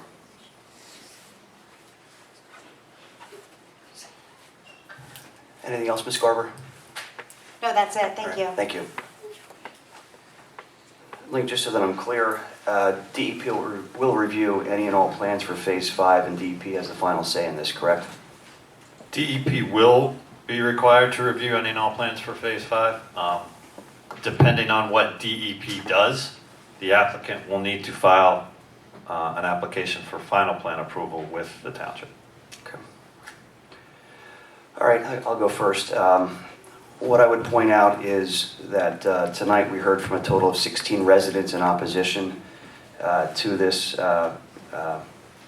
preliminary land development lot consolidation application plan. If the total township population is 11 or 12,000 people, let's just say it's 11,500 people. That means the other 84 people. He didn't vote for you. The other 11,484 people either don't care about this or support it or couldn't be here for some reason. And what those 16 people represent is a total of 0.1% of the entire township population. So the other 99.9% either support this or don't care or couldn't be here for some reason. We've already talked about this during the meeting that we had in August about the various benefits to this project in a number of different ways. I don't think it's important to rehash that here. I would just incorporate those comments into my comments here. I think it's also important that there's going to be a net reduction in the pervious coverage, that there's going to be planting of 4,000 trees. And overall, I think this is a sensible, well thought out plan that has a lot of energy and effort has been put into this, and it's very clear that that's been the case. And I think that what's being proposed here are in the best interest of Lower Saucon Township residents. So with that said, I'll pass this on to Mark. Mark, do you have any questions or comments? So you know there was an election. No, I'm good. Sandy? Okay. Priscilla? Yes, I do. How many trees are you taking down? Do you have any idea? We don't have an exact amount of the number of trees taken down. Yes. I'd like you to figure that out and get back to me on that, if you don't mind. And also, you state that there's, the height is 720 feet above sea level. So that's going to go across to this Phase 5. I'm going to try to ask this question, okay? I'm not an engineer, okay? So I know that the existing landfill was built on a hill, okay? And it can only go down 8 feet above, what is that, the groundwater? Your depth, okay?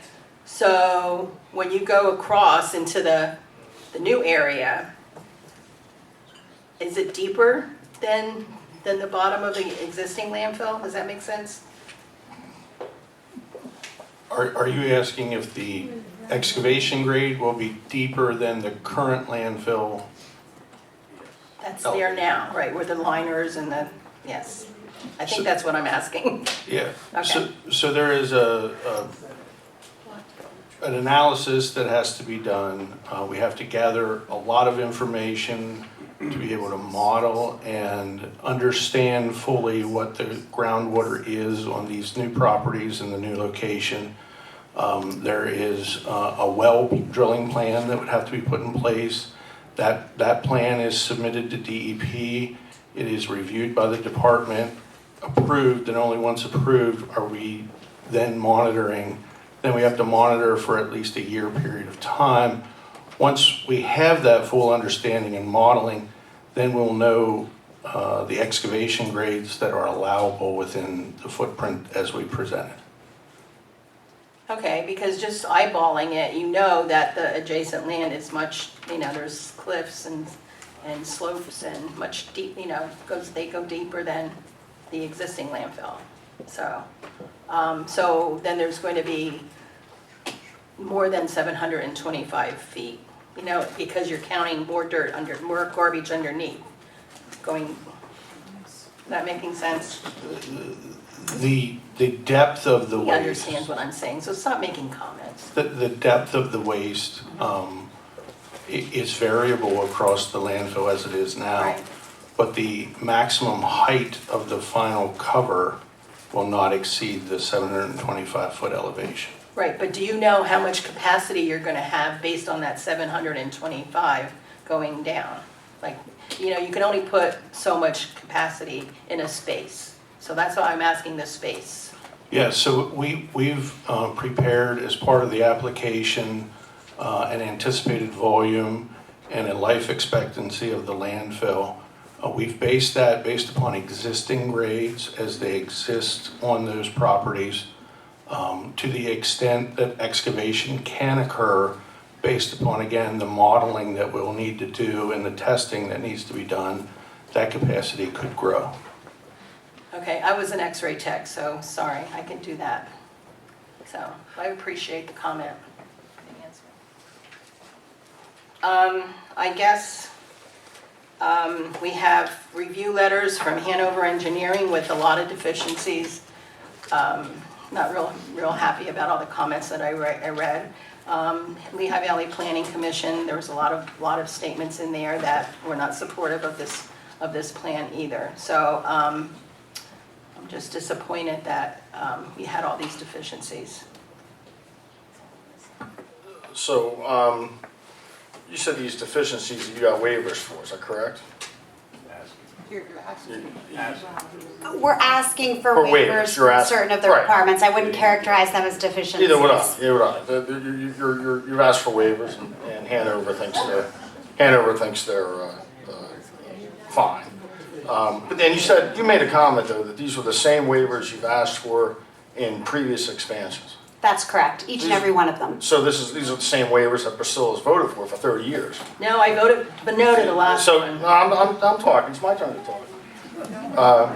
So these were the same waivers that were in every other expansion for the past 30 years that Priscilla's been on council and has voted for. She's voted for these same waivers in the past. I don't recall how Ms. De Leon voted, but yes, they were Yes. waivers that were requested in every prior application. Right. He has I was reading a article. time, then look up what I did. Tom, please proceed. Yeah, I was thanking Jason.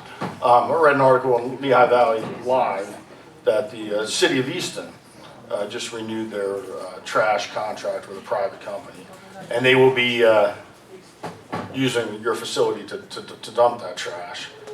It's interesting, Easton first came out, they were opposed to any expansion, but they never really went through with that because just like most people, they know they need a landfill for their trash to go to.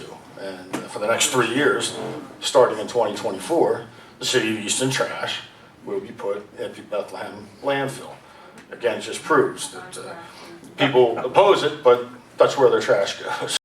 So it's nice. It's because I've listened for the past year to people stand and say why they're against it, and it comes down to just they don't have any alternatives for landfills. It's just not in my backyard. It's just not in my backyard. And thank you for planting the 4,000 trees after you're done with this expansion. And thank you for the presentation.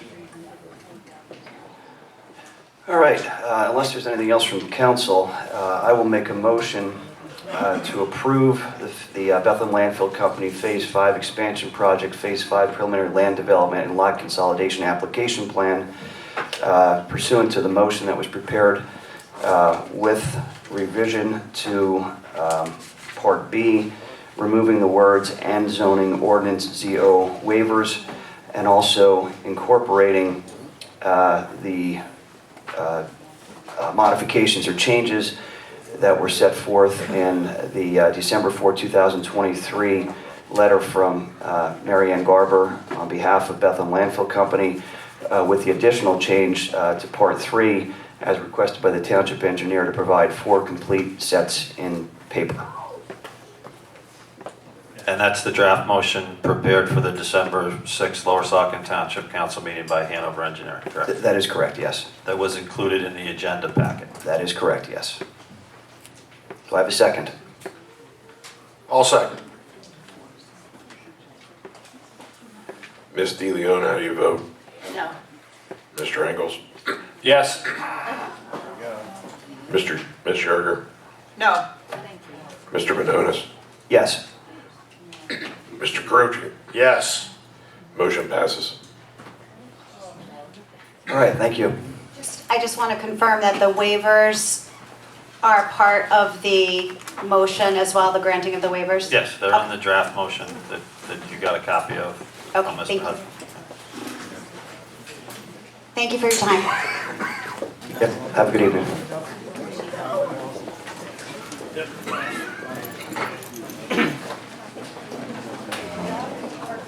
All right, next up we have township business items. The first one is request from Lower Saucon Fire Rescue to order a 2028 Pearson Forcer pumper tanker.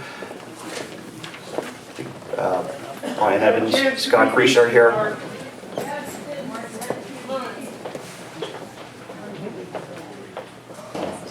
You know what? I want to add a comment to that. I've heard a lot of comments about the election and what just transpired. Do you guys realize that over 60% didn't vote, which means 60% of the people in here don't care? Also, I got 40% of the leftover 40%.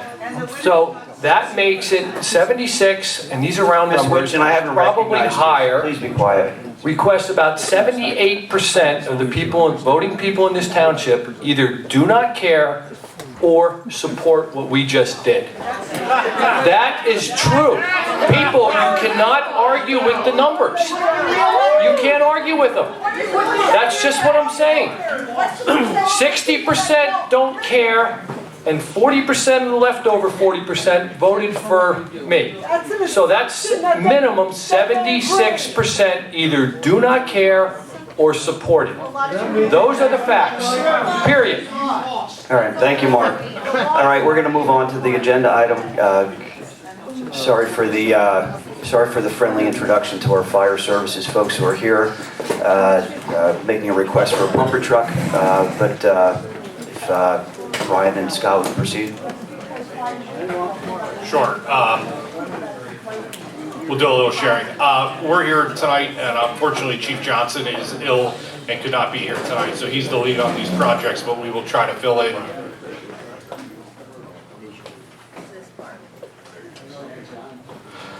I've never been accused of being quiet before, but there's always a first, so. So just for the record, Chief Johnson is the lead on these projects, the next two items, but unfortunately he was ill, so we're standing in and we'll try to do the best we can tonight. So the request is replacement of... Folks, if you're done, please stop gathering in the back of the room. If you want to have a conversation, please exit the room. We're trying to conduct the remainder of the meeting here, so I would ask you to please exit.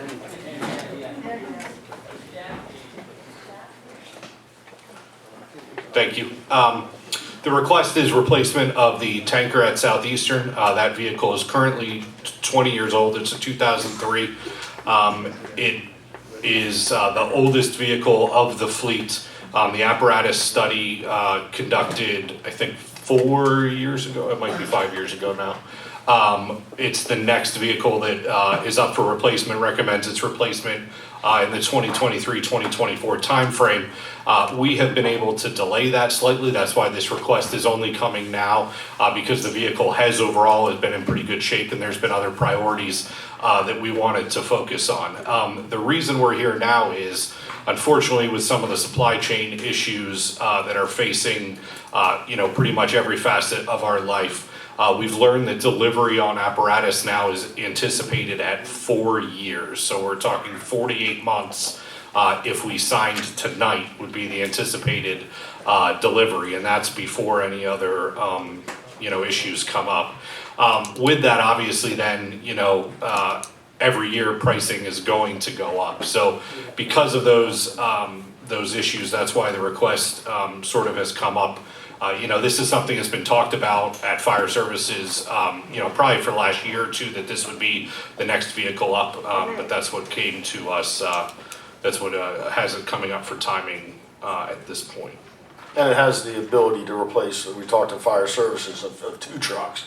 Because it is a pumper and a tanker. Correct. As we look at the big picture as part of the potential station consolidation plan, and as we look now that the merger with Steel City is complete and we have one fire company serving the township, that this will ultimately allow us to help reduce the size of the fleet. In full transparency, that won't be tomorrow. We need to have these other vehicles come into replacement, and that will happen over time. Right, so, we did talk about this at fire services, and, my feeling is, we need to kind of get in line if it's gonna take 4 years to get a truck. Kathy, do we have a balance for the fire equipment fund? Currently, that is $1,332,123.51. Right, and then we owe on we have 2 more payments on the ladder truck, is that correct? 2 more payments totaling $268,626.70. So there's approximately $1 million in there after we pay for the ladder truck, and over the next 4 years, what do you predict the tax will bring in at its current rate? Another $1 million, or? We project 330,000 a year now, So about 1.2, 1.3. If nothing else is purchased. Right. So we'd almost pay for the truck over the next 4 years with taxes collected. I mean, how can we pay for this? Do you have to put any money down, or what's the? We want to explain that to the public. So there are multiple options. I don't know, Mark or Kathy, if you want to speak to that specifically. But there are options. There is nothing required at signing, but then they do offer several discount potential options along the way, depending on if it's pay for just the chassis or pay for all of it now. Again, those are various options that are there. Mark, do you have any information on that? Just in the apparatus options, there's a discount for the chassis. Yeah, so it's $20,000. $361 if it's paid 90 days prior to the final inspection. There's a unit is subject to the following discount contract price if it is paid in full within 30 days of acceptance of the PO, and that would be a decrease in $185,305.15. Okay. It's a big savings. We did budget a certain amount of money in the event you wanted to put a down payment on a vehicle. However, if you pass that budget. However, this is 4 years out. Right. A lot of things can happen in 4 years. Right. That would need to be considered. Right. Yeah, I understand a lot of things can happen in 4 years, but the problem is, we need to start replacing the fleet, and looks like it's going to take us 4 years to get one truck. I was just referring to any down payments Right. council might consider. Right.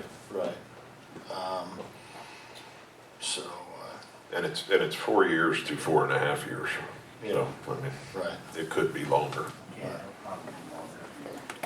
Well, I think, we're hoping they're taking the Disney World model of, you get in line, it says an hour, even though it's only 30 minutes, then you walk up and you're like, oh, that wasn't so bad. So we're hoping the same concept is gonna go, we'll get it at 47 months instead. Well,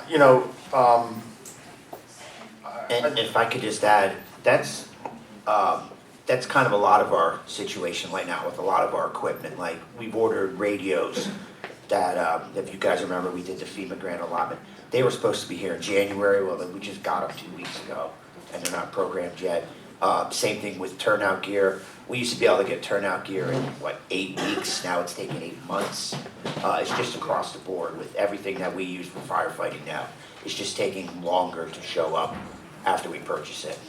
and we've talked about this at fire services, and I don't think there's a problem with it, but I do want to make it clear to the public and to other members of council that when we talked about this at fire services, we talked about the township paying for 100% of the truck instead of 75%, which we usually do, but that the township owns the truck. I'm a big believer that if taxpayer money is going to be used to pay for a truck, the truck needs to be titled in the township's name. It can't simply be given away to a nonprofit, which is, I don't mean to sound cold about that, but, you know, in previous times when we paid for 75% of the truck, we've had no ownership interest. Taxpayers have had no ownership interest in that truck, even though they paid for 75% of that. And I don't think that's right. And I also don't think that you guys can sell enough hoagies to come up with the other 25%. Yeah, and we're totally fine with that. We realize that we're not gonna make 1.4 million hoagies. Right. You know, so. Right. There's no way for us to do it financially without help from the township. That's basically what it comes down to. And my thing is, if we're gonna pay 100%, we need to have title of the truck. As a township asset, because township taxpayers paid for it. And I think that falls in line with what we had talked about in the past couple meetings, Tom, where we had talked about trying to create a new fire services facility somewhere along Polk Valley Road. You know, and obviously funding for that is going to be important, but you know, we also need the equipment to put into the building. So I think this is a good step in that direction toward bringing that to realization. I just want to make everybody aware that that's a change, because previously we paid for about 75% of the vehicles and they were not titled in the township name, they were titled in the volunteer fire services. Right, with the exception of the one engine. Right, except for the one on engine, the that's right, agenda. but then actually with the exception of one truck, right. And my point is that it's an important change because if we're headed towards the direction of creating a fire services facility, I think it's important to have those assets titled in the township's name. All right, well, I'm going to make a motion that council votes to approve this and the paying of it, and that Mark Hudson works with our volunteer fire company to get the order in as soon as possible because of the wait time, and that the money to be paid for this is used, comes from the fire services fund. So I'll second your motion, but the question I have is, and Mark, you clarify this for me. I think you said that if this is paid up front, there's a discount of $185,000. That's essentially a 13% early pay discount. Is that right? Yes. So Tom, are you proposing paying for all of this up front? No, I don't think we can do that with,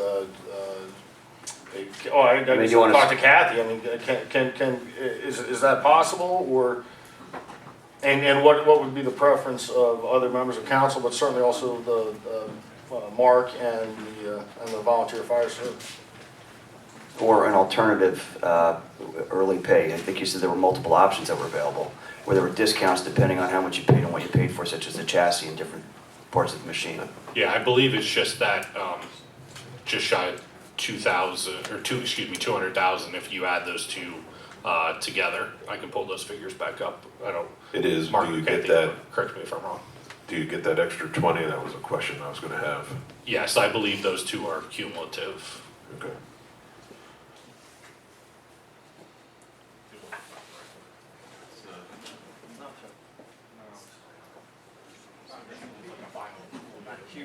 Well, how would that leave us, Kathy? I don't want to. I worry that if we do that, we're not going to have anything left in the fire. Yeah, that's right. I think we try to definitely take advantage of the chassis Yeah. discount when we come to that, because that's a couple of years away and we'll have time to rebuild the fund. I do like the discount, but I just don't think we're in a position right now to. It would probably wipe us out. It would take. It would leave us with limited resources for anything else that might be needed in an emergency, so. Right. Okay. All right, so is that an acceptable plan, to just get the chassis discount? Absolutely. Yeah, absolutely. All right, I mean, I'm fine with that. Seems fiscally responsible. I'll second that motion. Any questions or comments from council? Okay, Mark. Mr. Engels, how do you vote? Yes. Ms. Yerger, how do you vote? Yes. Mr. Benonis? Yes. Mr. Croce? Yes. Ms. DeLeon? Yes, Merry Christmas. Motion passes. Merry Christmas in 4 Christmases. We have a few more coming before it becomes Merry Christmas. You say Merry Christmas for the next one, for the tires. Yeah. Trying to put fun in the meeting. All right, next up, we have a request from Lower Saucon Fire Rescue to pay for tires for the Lower Saucon Township owned fire truck 1612. Lower Saucon Township purchased a Spartan Rescue Engine 1612 for the Lower Saucon Fire Rescue to meet NFPA regulations. The tires on this truck need to be replaced this year. Lower Saucon Fire Rescue is requesting the township purchase the tires and pay for the installation of the tires. The bill for the tires would be $5,234.50. Yes, that's pretty much correct. Yeah, NFPA mandates that we have to replace the tires every 10 years, no matter how much mileage is on the tires. So we're looking at that roughly $6,000 bill to do that this year for 1612. And also, 1612 actually is going to need brakes too. The brakes on it are fine, but they're approaching end of life. We're trying to get a quote on that to figure out what that's going to cost too. So just one note is, so while it is a township-owned truck, the department, through our currently allocated funding, has already spent $19,000 in maintenance on the truck this year. We have sort of taken our part of, due to the generosity of the township, we've been able to handle the maintenance, but unfortunately this year the maintenance costs are a little bit higher, and that's why we're back asking for that, for the funding for the tires. All right, I mean, I think we can afford the $6,000 or $5,800 out of the fire services fund. I was just corrected, it's actually 7-year lifespan, not 10. 7. So it's a 7-year lifespan. This would be one of those emergency situations that I'm referring to. Okay, I'd like to make that motion then to approve $5,234.50 for the tires. All right, I'll second. I would just point out that the quote itself is $5,548.33 because the number that Priscilla quoted does not include the 6% sales tax, so I would suggest that we pay the tax on it as well. I'm only reading what was on the paper here, I'm sorry. Where's that number? We would be tax exempt, we wouldn't need to pay Oh, that. okay. However, they are requesting, I believe, the brakes too? Not No? at Okay. We don't have a I'm number just looking yet. at the quote that We don't has have a number on 6% the sales brakes. tax. So was my number correct then? Yep. We're good. Okay. Well, there's a motion and a second. Yep. Ms. Yerger, how do you vote? Yes. Mr. Benonis? Yes. Mr. Croce? Yes. Ms. DeLeon? Yes. Mr. Engel? Yes. Motion passes. Thank you, guys. All right, thank you. Thanks for all you do. Best wishes to you, Steve. All right, next up, we have Resolution 64, 2023, final adoption of the 2024 proposed budget. The 2024 proposed budget has been prepared and advertised as required and has been available to the public for a 20-day review on the website and at the Township building. Resolution 64-2023 has been prepared to adopt the final document. Well, I'd like to, I just want to get some clarification. So earlier, Ms. Hill made some comments about net cash, 34 million to 27 million. I'm not sure what she was referring to. I attribute other financial misstatements to her, such as us paying $4 million for a baseball field, which was patently false, but whatever. Mark or Kathy, do you have any idea what that comment was about? I mean, our budget itself is not 34 million or 27 million or anywhere near that number. no. Okay, all right. All right, so, obviously it costs money to pay for fire trucks and other things. Our current millage that we have is 4.39, and as I understand it, Lincoln, you could correct me if I'm wrong here, we as a council have the authority to reduce any item in the budget by up to 10% without republishing. Is that correct? I think I would state that the opposite way. Well, let me go back. No greater than 10%. The second class township code states that after the budget's been advertised, you cannot increase any item in the budget by any major category by more than 25%, or the entire budget, being your total budget number, by 10% without re-advertising it. Okay. So that's what the second-class township code says. Lower Saucon Township's home rule. Lower Saucon Township has its own administrative code that talks about the budget, but if you were going to change the budget, increase the budget in any way by one of those percentages, the best practice would be to either keep it below those percentages or to re-advertise the budget. All right, what I'm proposing here is not increasing, but to change the budget by 10% and actually decrease taxes yet again. We've identified an alternate funding source for the township going forward for the long term, which is the landfill and the host municipal agreement.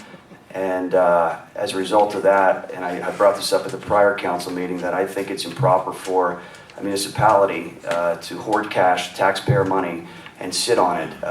There's litigation that's taking place on that issue, and I refer again to the case of Wolk versus Lower Merion School District, where the school district attempted to keep taxing the residents of Lower Merion, and was found to be in violation of the law because of the amount of money that they had accrued. Lower Saucon Township has the benefit of being somewhat well off, and we have millions of dollars in the bank, and I think it's important to give money back. And one of the things that I was hoping to accomplish through the landfill process was to provide free trash services to township residents in recognition of having a landfill here in the community, or in the alternative, a line item on their tax bill that would reflect as a dividend or a savings as a result of the monies that were brought in by the landfill. And we haven't done that, but we have certainly brought in a lot of money through that host agreement for the long term. I think I calculated that number to be around $72 million over the projected lifespan of the landfill. So I think it's important for us as a council to be responsible with the money that we have and to recognize the good fortune that we have because of sound decision making by this council to have financial viability for maintaining township operations in the future. And so if we were to decrease the millage of 4.39 by 0.439 mils, and then I would also like to take 10%. So if I'm correct, what we paid from reserves was about $1.5 million. If we took 10% of that, that would come out to essentially 0.301 mil. Is that correct, Kathy? So the total that we could reduce taxes based upon what has been published so far would be a millage decrease of 0.74 mils total. Does that sound right, Link, Kathy, Mark? All right, so let's go back a second. So what I said earlier about the best practice of not increasing any major category in the budget by more than 25%. So if you propose to decrease taxes, that's not an increase. But you would be increasing in order to balance the budget, correct, Kathy? You would have to pull more from reserves. Yes. So if you have 1.5 million, is that what you said? 1.5 million coming from reserves now in the budget as written right now? Yeah. Okay, so 25% of that is 375,000. So you would have to, in order to not advertise again, you would have to keep the tax decrease and the additional amount coming from reserves under $375,000. $375,000 represents what, 0.74 mil? Well, a mill's about, we guesstimate it's around 460. Approximately 460. So what's 460 times 0.74?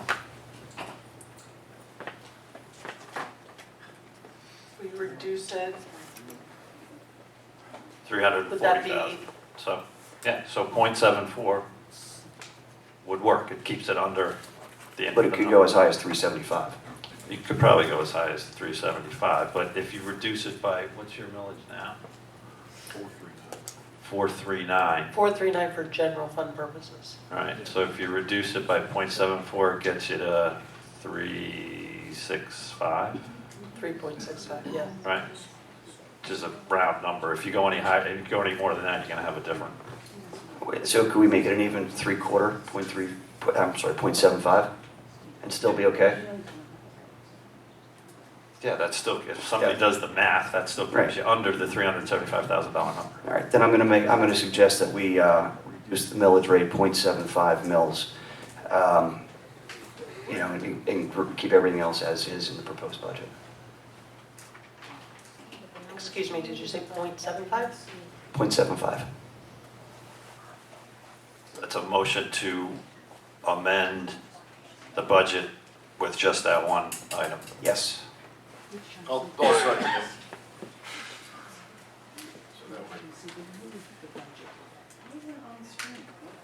That would decrease real estate taxes coming in, and then it would increase transfers from fund balance. That's right. We have millions of dollars in reserves, of taxpayer dollars that we're sitting on. Correct, Deb? We do have reserves. You're banking on money that you don't know will happen. Pay for the fire. It's the, You just said you didn't have no money for that. They're gonna pay for the golf. it's taxpayer dollars. All right, so any other questions or comment? Mark, do you have anything to add to that? Township's Good with There, that? somebody second? Just, Go ahead, Sandy. I was gonna say, that's not gonna get rid of our whole reserve by a long shot. No. Okay. Not even close. Significant money in our reserve, yes. But you see nothing. Kathy, there's what, $9 or $10 million in reserves? Approximately, yeah. Okay. Right, which is, what, 15, 18 months of spending if we didn't collect one dime in real estate taxes, township taxes? Approximately 15 to 18 months? Most townships have. We are reducing the reserves for the capital improvement projects the council's already approved, Right. so Right. But we about have to 15 take that in consideration. Right. Most townships have much less, 3 months, 6 months. So I just did a quick calculation on this. If it was a 1 mil reduction, we would be reducing what's in reserves by 5%. That puts it all in perspective, I think. And it's not a 1 mil reduction, it's a 3/4. So this tax increase is less than a $1 million. Decrease. A decrease in reserves. Out of $9 to $10 million in reserves. That's right. All right, so we have a motion and a second. Sandy, any other questions? No, since I know a lot of people are dealing with inflation still yet forever, it seems like. Might help them out a little bit. Good. Exactly. Priscilla? Any questions or comments on the proposed motion? Tom? No, I'm good. All right. Mark, would you call the roll? On the budget with the change that I talked about. This is just on the motion to amend it, then you get. Motion to amend. Adopted it. Yeah, motion to amend. Motion to amend, Mr. Benonis, how do you vote? Yes. Mr. Caroci? Yes. Ms. DeLeon? No. Mr. Engels? Yes. Ms. Sugar? Yes. Motion passes. And just for the record, that the new council taking place on January 2nd will be reopening up this budget. Thank you. Good.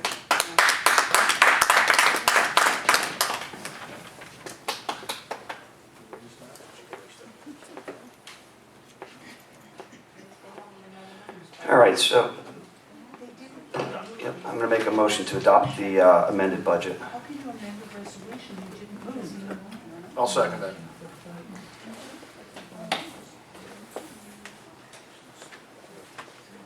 Should say amended proposed budget. Any questions from council? No? Mark? Mr. Caroci, how do you vote? Yes. Ms. DeLeon? No. Mr. Engels? Yes. Ms. Sugar? Yes. Mr. Benonis? Yes. Motion passes. All right, next up we have Resolution 65-2023, fixing the general purpose tax levy for 2024. The resolution's been prepared, and this would need to be amended to reflect the decrease of the 0.75 mils, which is would be 3.64 mils for the general purpose tax, which is equal to 0.364 per $100 of assessed value, and keeping the fire services tax at 0.75 mils. Well, is there any questions or comments? No? Do I have a second? All set. Mark? So I just have a comment to make that we need to notify whoever you contact about this, that there in 2024 the budget will be reopened.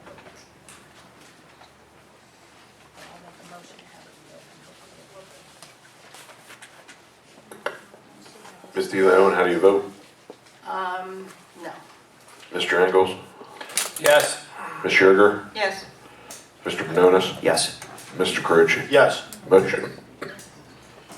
I apologize. Motion passes. All right, next we have Resolution 66-2023, fixing the EIT real estate transfer tax and local services tax for general purposes. We have the resolution in front of us. Any questions from council? Having heard none, I'll make a motion to approve Resolution 66-2023. I'll second it. Mark? Mr. Engels, how do you vote? Yes. Ms. Sugar? Yes. Mr. Panonis? Yes. Mr. Carucci? Yes. Ms. DeLeon? Yes. Motion passes.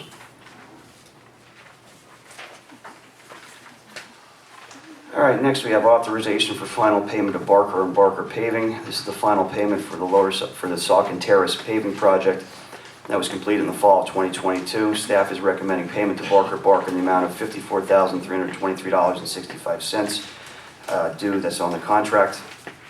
Unless there's any questions or comments from council, I'll make a motion to authorize the final payment to Barker and Barker Paving in the amount of $54,323.65. I'll second it.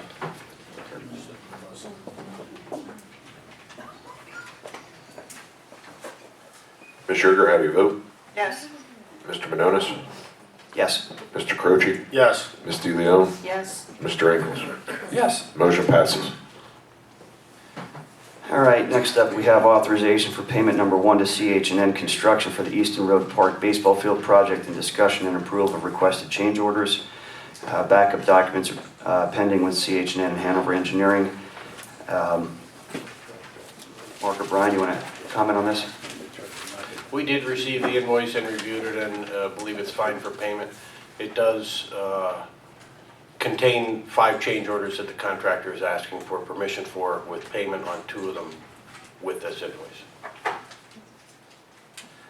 All right, unless there's questions or comments from council, I'll make a motion to approve the payment to CH&N Construction for the Eastern Road Park Baseball Field with the approved change orders in the amount of $429,037.36. I'll second. So I have a question. So how did this happen? They were the low bidder. Did they kind of misjudge their bid? In what respect? Well, I don't know. Now they're asking for more money. Well, the change orders represent some conditions that we found on the site, which happens during construction that we didn't know about.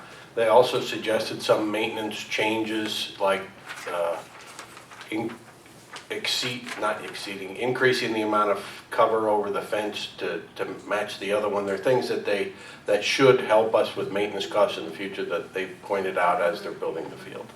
Okay, thank you.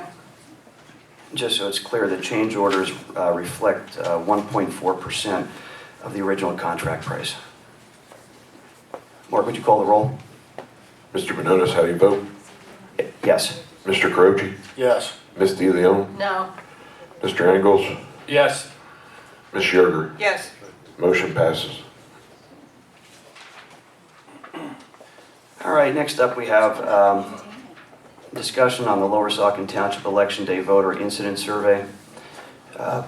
Mark, do you want to talk about what you received?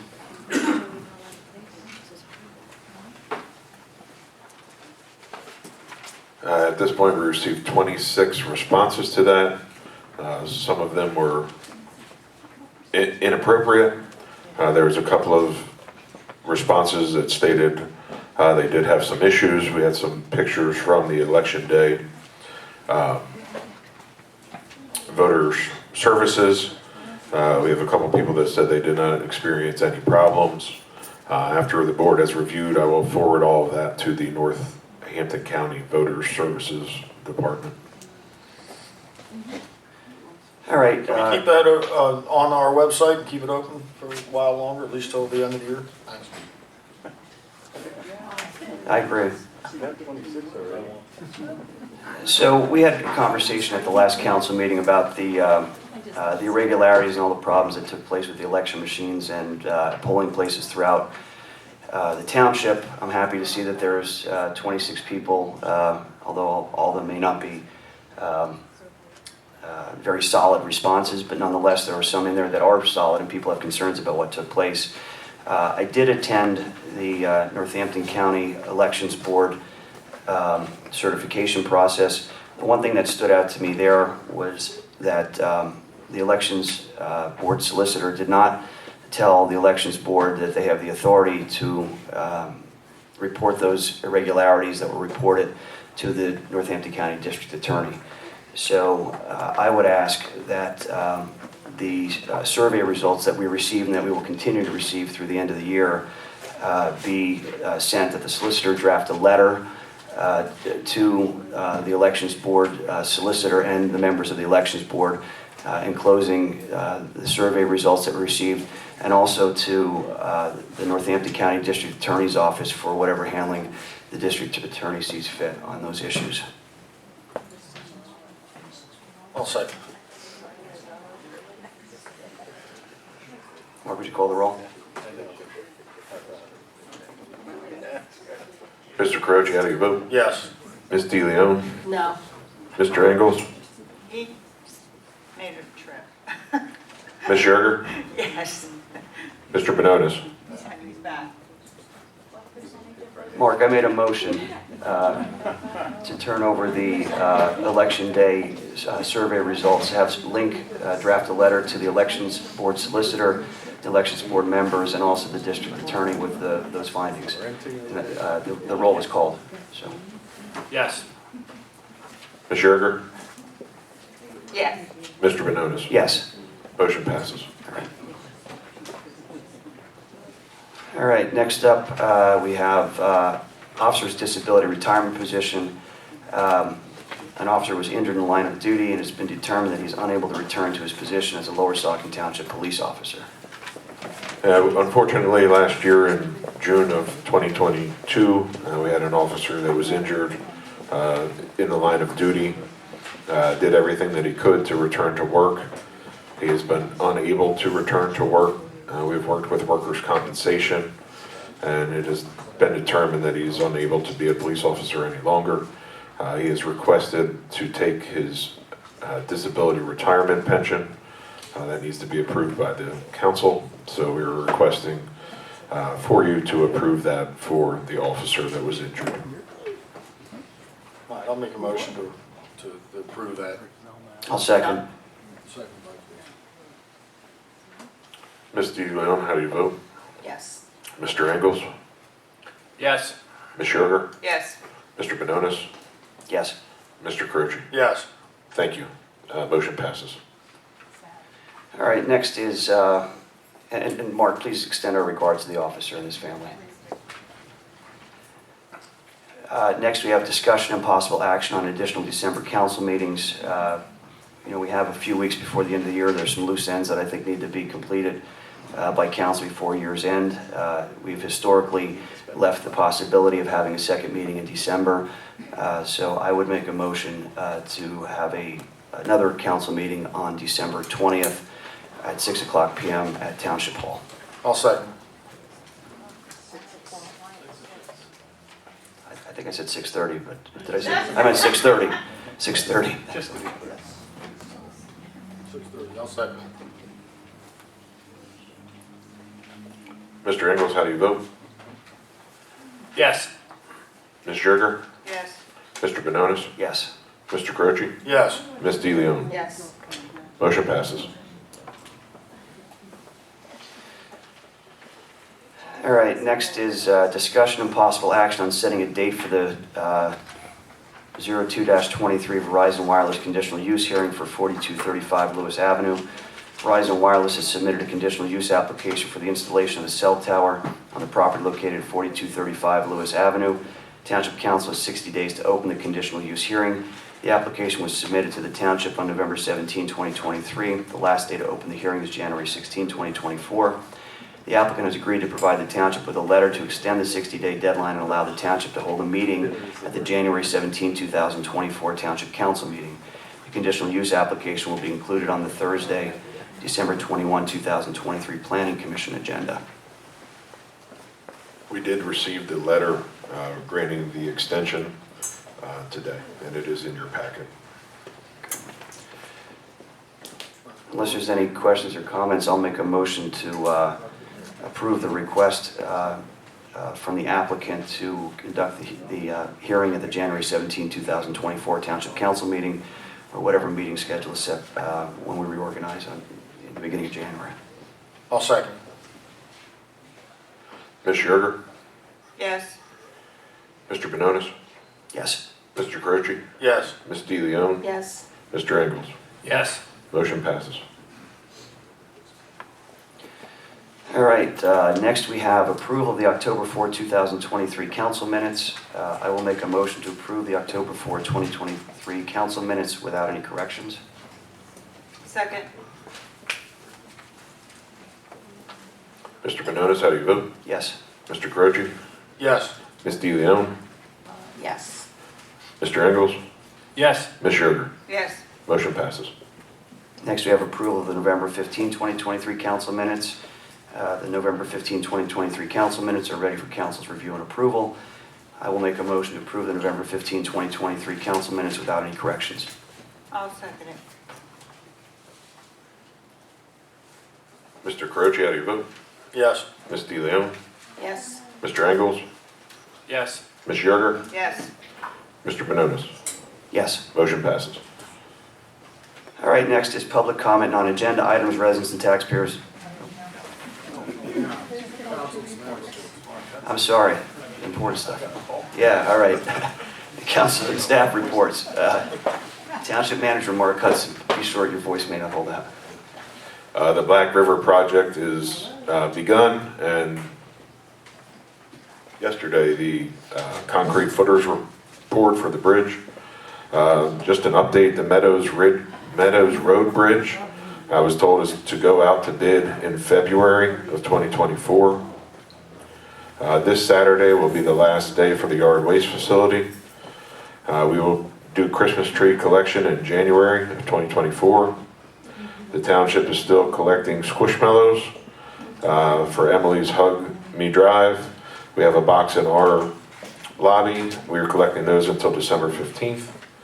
We are also collecting for Toys for Tots, which we also have a box in our lobby and the police's lobby. And we are collecting those until December 20th. And if you can give me the photo of the meeting, we have the police officers that participated in the No Shave November. And many of them will be participating in Double Down December. So I want to thank our police officers. I told you I would not have a beard any longer, and I made sure not to do that. That's all I have. Thanks, Mark. All right, we are up to council reports. Let's start with junior council. We have our junior council members here. Yeah, so winter sports have started throughout the Lehigh Valley. So Saucon Valley basketball is hosting Wilson Area High School tomorrow at Saucon Valley High School. It's the second game of the season. So JV I think starts at 5:30 and the varsity game starts at 6:45. That's great. The Saucon Valley High School is having a winter wonderland on December 8th from 5 to 9 and December 9th from 3 to 9, and I think it's just like games and fun and food. And the band is going to play. Great, thank you. All right. All right, so for those who may not have heard, Winter Wonderland at the Saucon Valley High School is on December 8th and 9th. Again, December 8th and 9th. And they have the flyer on the Saucon Valley School District Facebook page if you follow the district's webpage. Okay, great, thanks. Can you share that on ours? All right, council reports. Mark? I'm good. Sandy? Nothing. Okay. I just have one item. I want to extend thanks to Victoria Optoff Cordero, George Gress, Tom Roney, and their lawyer. For some people who had stood up in front of numerous council meetings in the past, you may recall that there were individuals who had accused myself, Tom Carochi, and Jennifer Zavacki of gladly accepting $75,000 from the landfill or its PAC. And as you may know, there was litigation that ensued, defamation litigation, and I would like to thank them for their very generous settlement offer of thousands of dollars. That offer has not been accepted, but nonetheless, since folks felt compelled to stand up and repeat those comments, I thought it would be important for them to hear about the very generous settlement offer of thousands of dollars that was timed coincidentally to happen shortly after the election took place. So if the offers from the individuals or their insurance company, whatever, it's still a very generous settlement offer. So, but thank you for that. We appreciate it very much. Right, and they also wanted it to be non-disclosable. They didn't want the taxpayers to know that they made this settlement offer. That was part of it. Request for a settlement, let's be straight. All right. So they wanted to keep it from the taxpayer. And that's right, that was a condition, that it would be confidential, but there has been no settlement agreement that's been entered into to be confidential. So, all right, that's all I have for my council report. Priscilla, do you have anything? Yes, I do. I received a certificate of election from the county. I received 2,423 votes in the election, and I'd like to give this to Mark. I also have a copy of Victoria Optoff Cordero's certificate of election, and she received 2,346 votes. And I also have one here for Laura Ray, and she received 2,326 votes, and this is for Township Council, and these need to be presented for our swearing in. I also have Lynn Hills for the controller position, and she received 340. So I'd like to give that to Mark. And these are also printouts from the county's website with the official results for both races, so you can have them. Thank you. Congratulations, boys.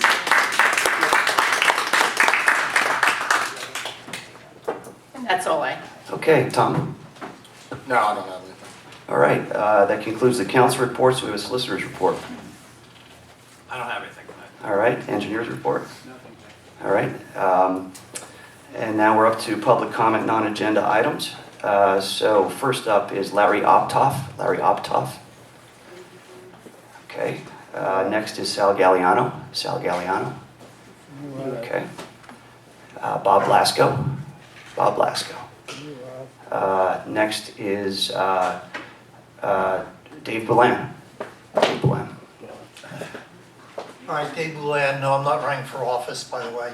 I want to congratulate the people that won here. I know that was a hard-fought battle. I don't always agree with what you say, and you know that in public, and I still feel that a lot of things that were put forward in favor of their cause, a lot of those were not correct, okay?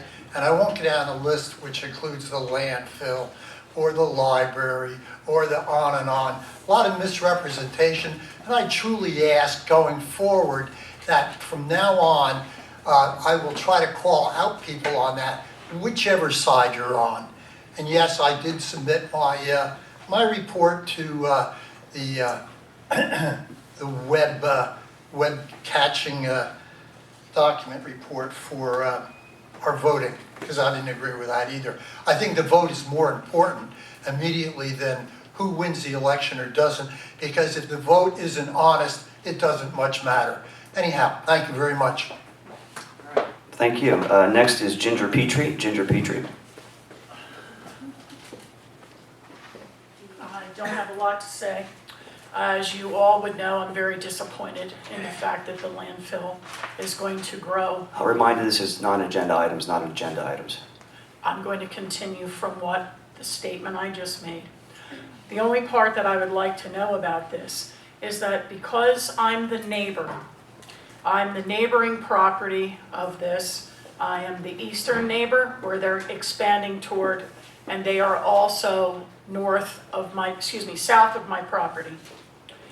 The part that I'm a little confused about is that I have an easement with the township. And in that easement, the whole purpose of that was to protect my property from development. You And received I would just $500,000. like to know, excuse me, Mr. Croce, what would you like to say? Clarification, you should disclose that you received. I have disclosed it at least That you 5 received times. $500,000. What is the problem with that? We have disclosed that before. My point is this. If I went into conservation easement with the township, I would also like to know why the township has no responsibility to protect me from the pollution that will be coming in 20 years of landfill expansion. That's all I have to say. Something to think about. You received $500,000 in taxpayer money. What would you like me to do? Give it back? Is that what you would like? We'll take it back. Would you? That's called prostitution. All right, next is Ms. Laura Ray. Ms. Laura Ray? I'm sorry? Okay, pass. And last is Marco Zimic. Marco Zimic.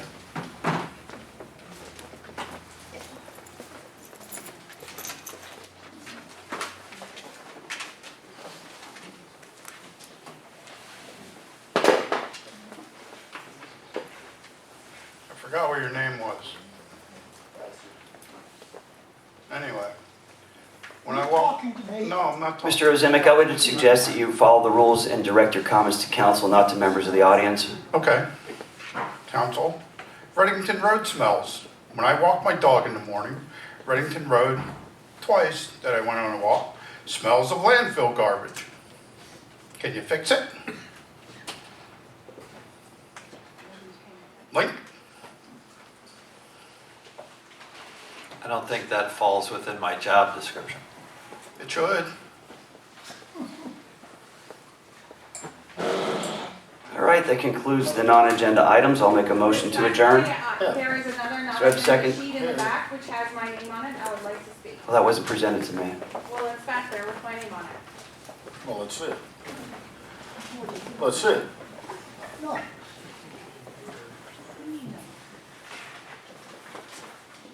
Get on there.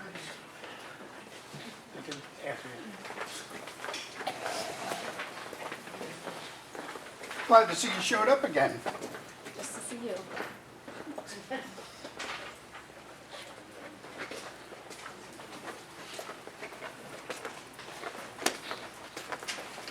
All right, so I've just received another name on a council meeting non-agenda item, Victoria Optoff Cordero. Thank you very much. So the first thing I wanted to discuss was the agenda discussion. It is a non-agenda, my comment is about a non-agenda item because the sunshine law is not on the agenda. And while we had a lot of discussion about advertising that's required pursuant to budget changes, we did not have a discussion about the new sunshine case that came down just a couple months ago that discusses when you can change the agenda and when you can change the things on the agenda. And so pursuant to that case law, I believe that not only the motion to reduce the budget was in violation of that case law, but also the other subsequent changes to the other budgetary items on the agenda. So I'm just preserving the record for that issue. The other item that came up as a non-agenda item is this proposed settlement that Mr. Bononis and Mr. Carochi thought were so important to bring up in their non-agenda discussion. And I think it should be pointed out for the public to understand is that both Mr. Bononis and Mr. Carochi have requested an insurance company to pay them. So they are not taking taxpayer money they are stealing money from insurance companies because they realize they don't have a case that can stand up in court. Their request was $15,000 and an apology. So anybody should know that since they started this case in 2021, they went through the Court of Common Pleas. They went up to the Superior Court. Then they went back to the Court of Common Pleas. Now they're facing a motion for protective order. And because they don't want to have that motion hearing, they've decided to ask for only $15,000. I can tell you as an attorney, it takes a lot more than $15,000 to litigate all that stuff. So the request to an insurance company for $15,000 is clearly an attempt to try and get some settlement money out of an insurance company and not really anybody else agreeing that it should be settled. Furthermore, the two council members requested an apology, which all three litigants said they would not provide. So I want to make the record clear that if these two, in fact, do agree to this settlement offer that they requested, because this was not something we proposed, this was something that came from their attorneys to our attorneys, and we, out of the goodness, a Christmas gift. We said, we'll give you your $15,000 that you want. I hope it covers your attorney's fees, but we're not going to apologize for telling the truth. The truth is the landfill paid out to a special interest, I should say it's a political firm, more than $75,000, $100,000. Okay, your time is up, Ms. Alcoff-Cordero. Appreciate your comments. That concludes the non-agenda items. I will make a motion to adjourn. We have a second. Thank you. Sandy, thank you. Ask for your 2 minutes. Ms. DeLeon, adjourn? Motion to adjourn? Adjourn, yes. Yes. Mr. Engels? Ms. Sugar? Mr. Bononis? Mr. Bononis? Mr. Croce? Motion passes. I would also like to thank staff for setting everything up so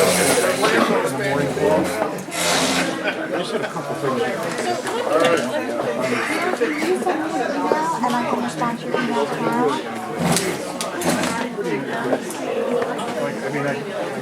The question would be like demolishing residence.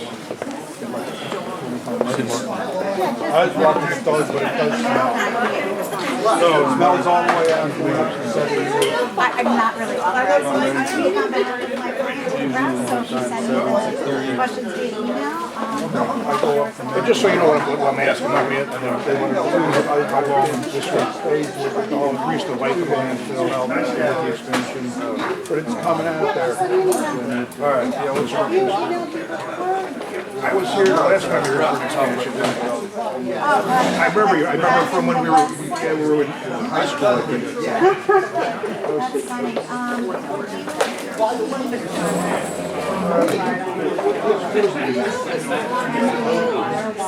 How you doing? Yeah, sure.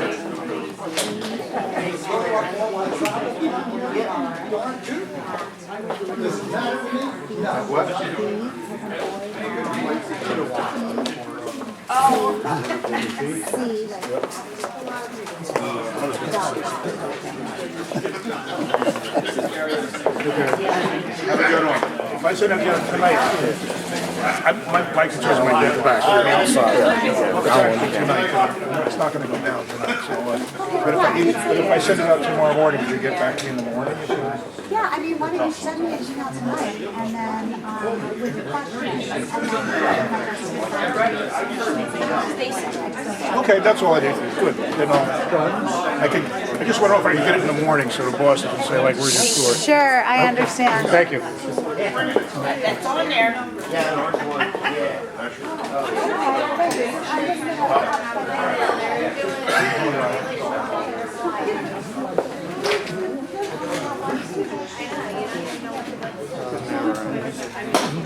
Thanks for watching.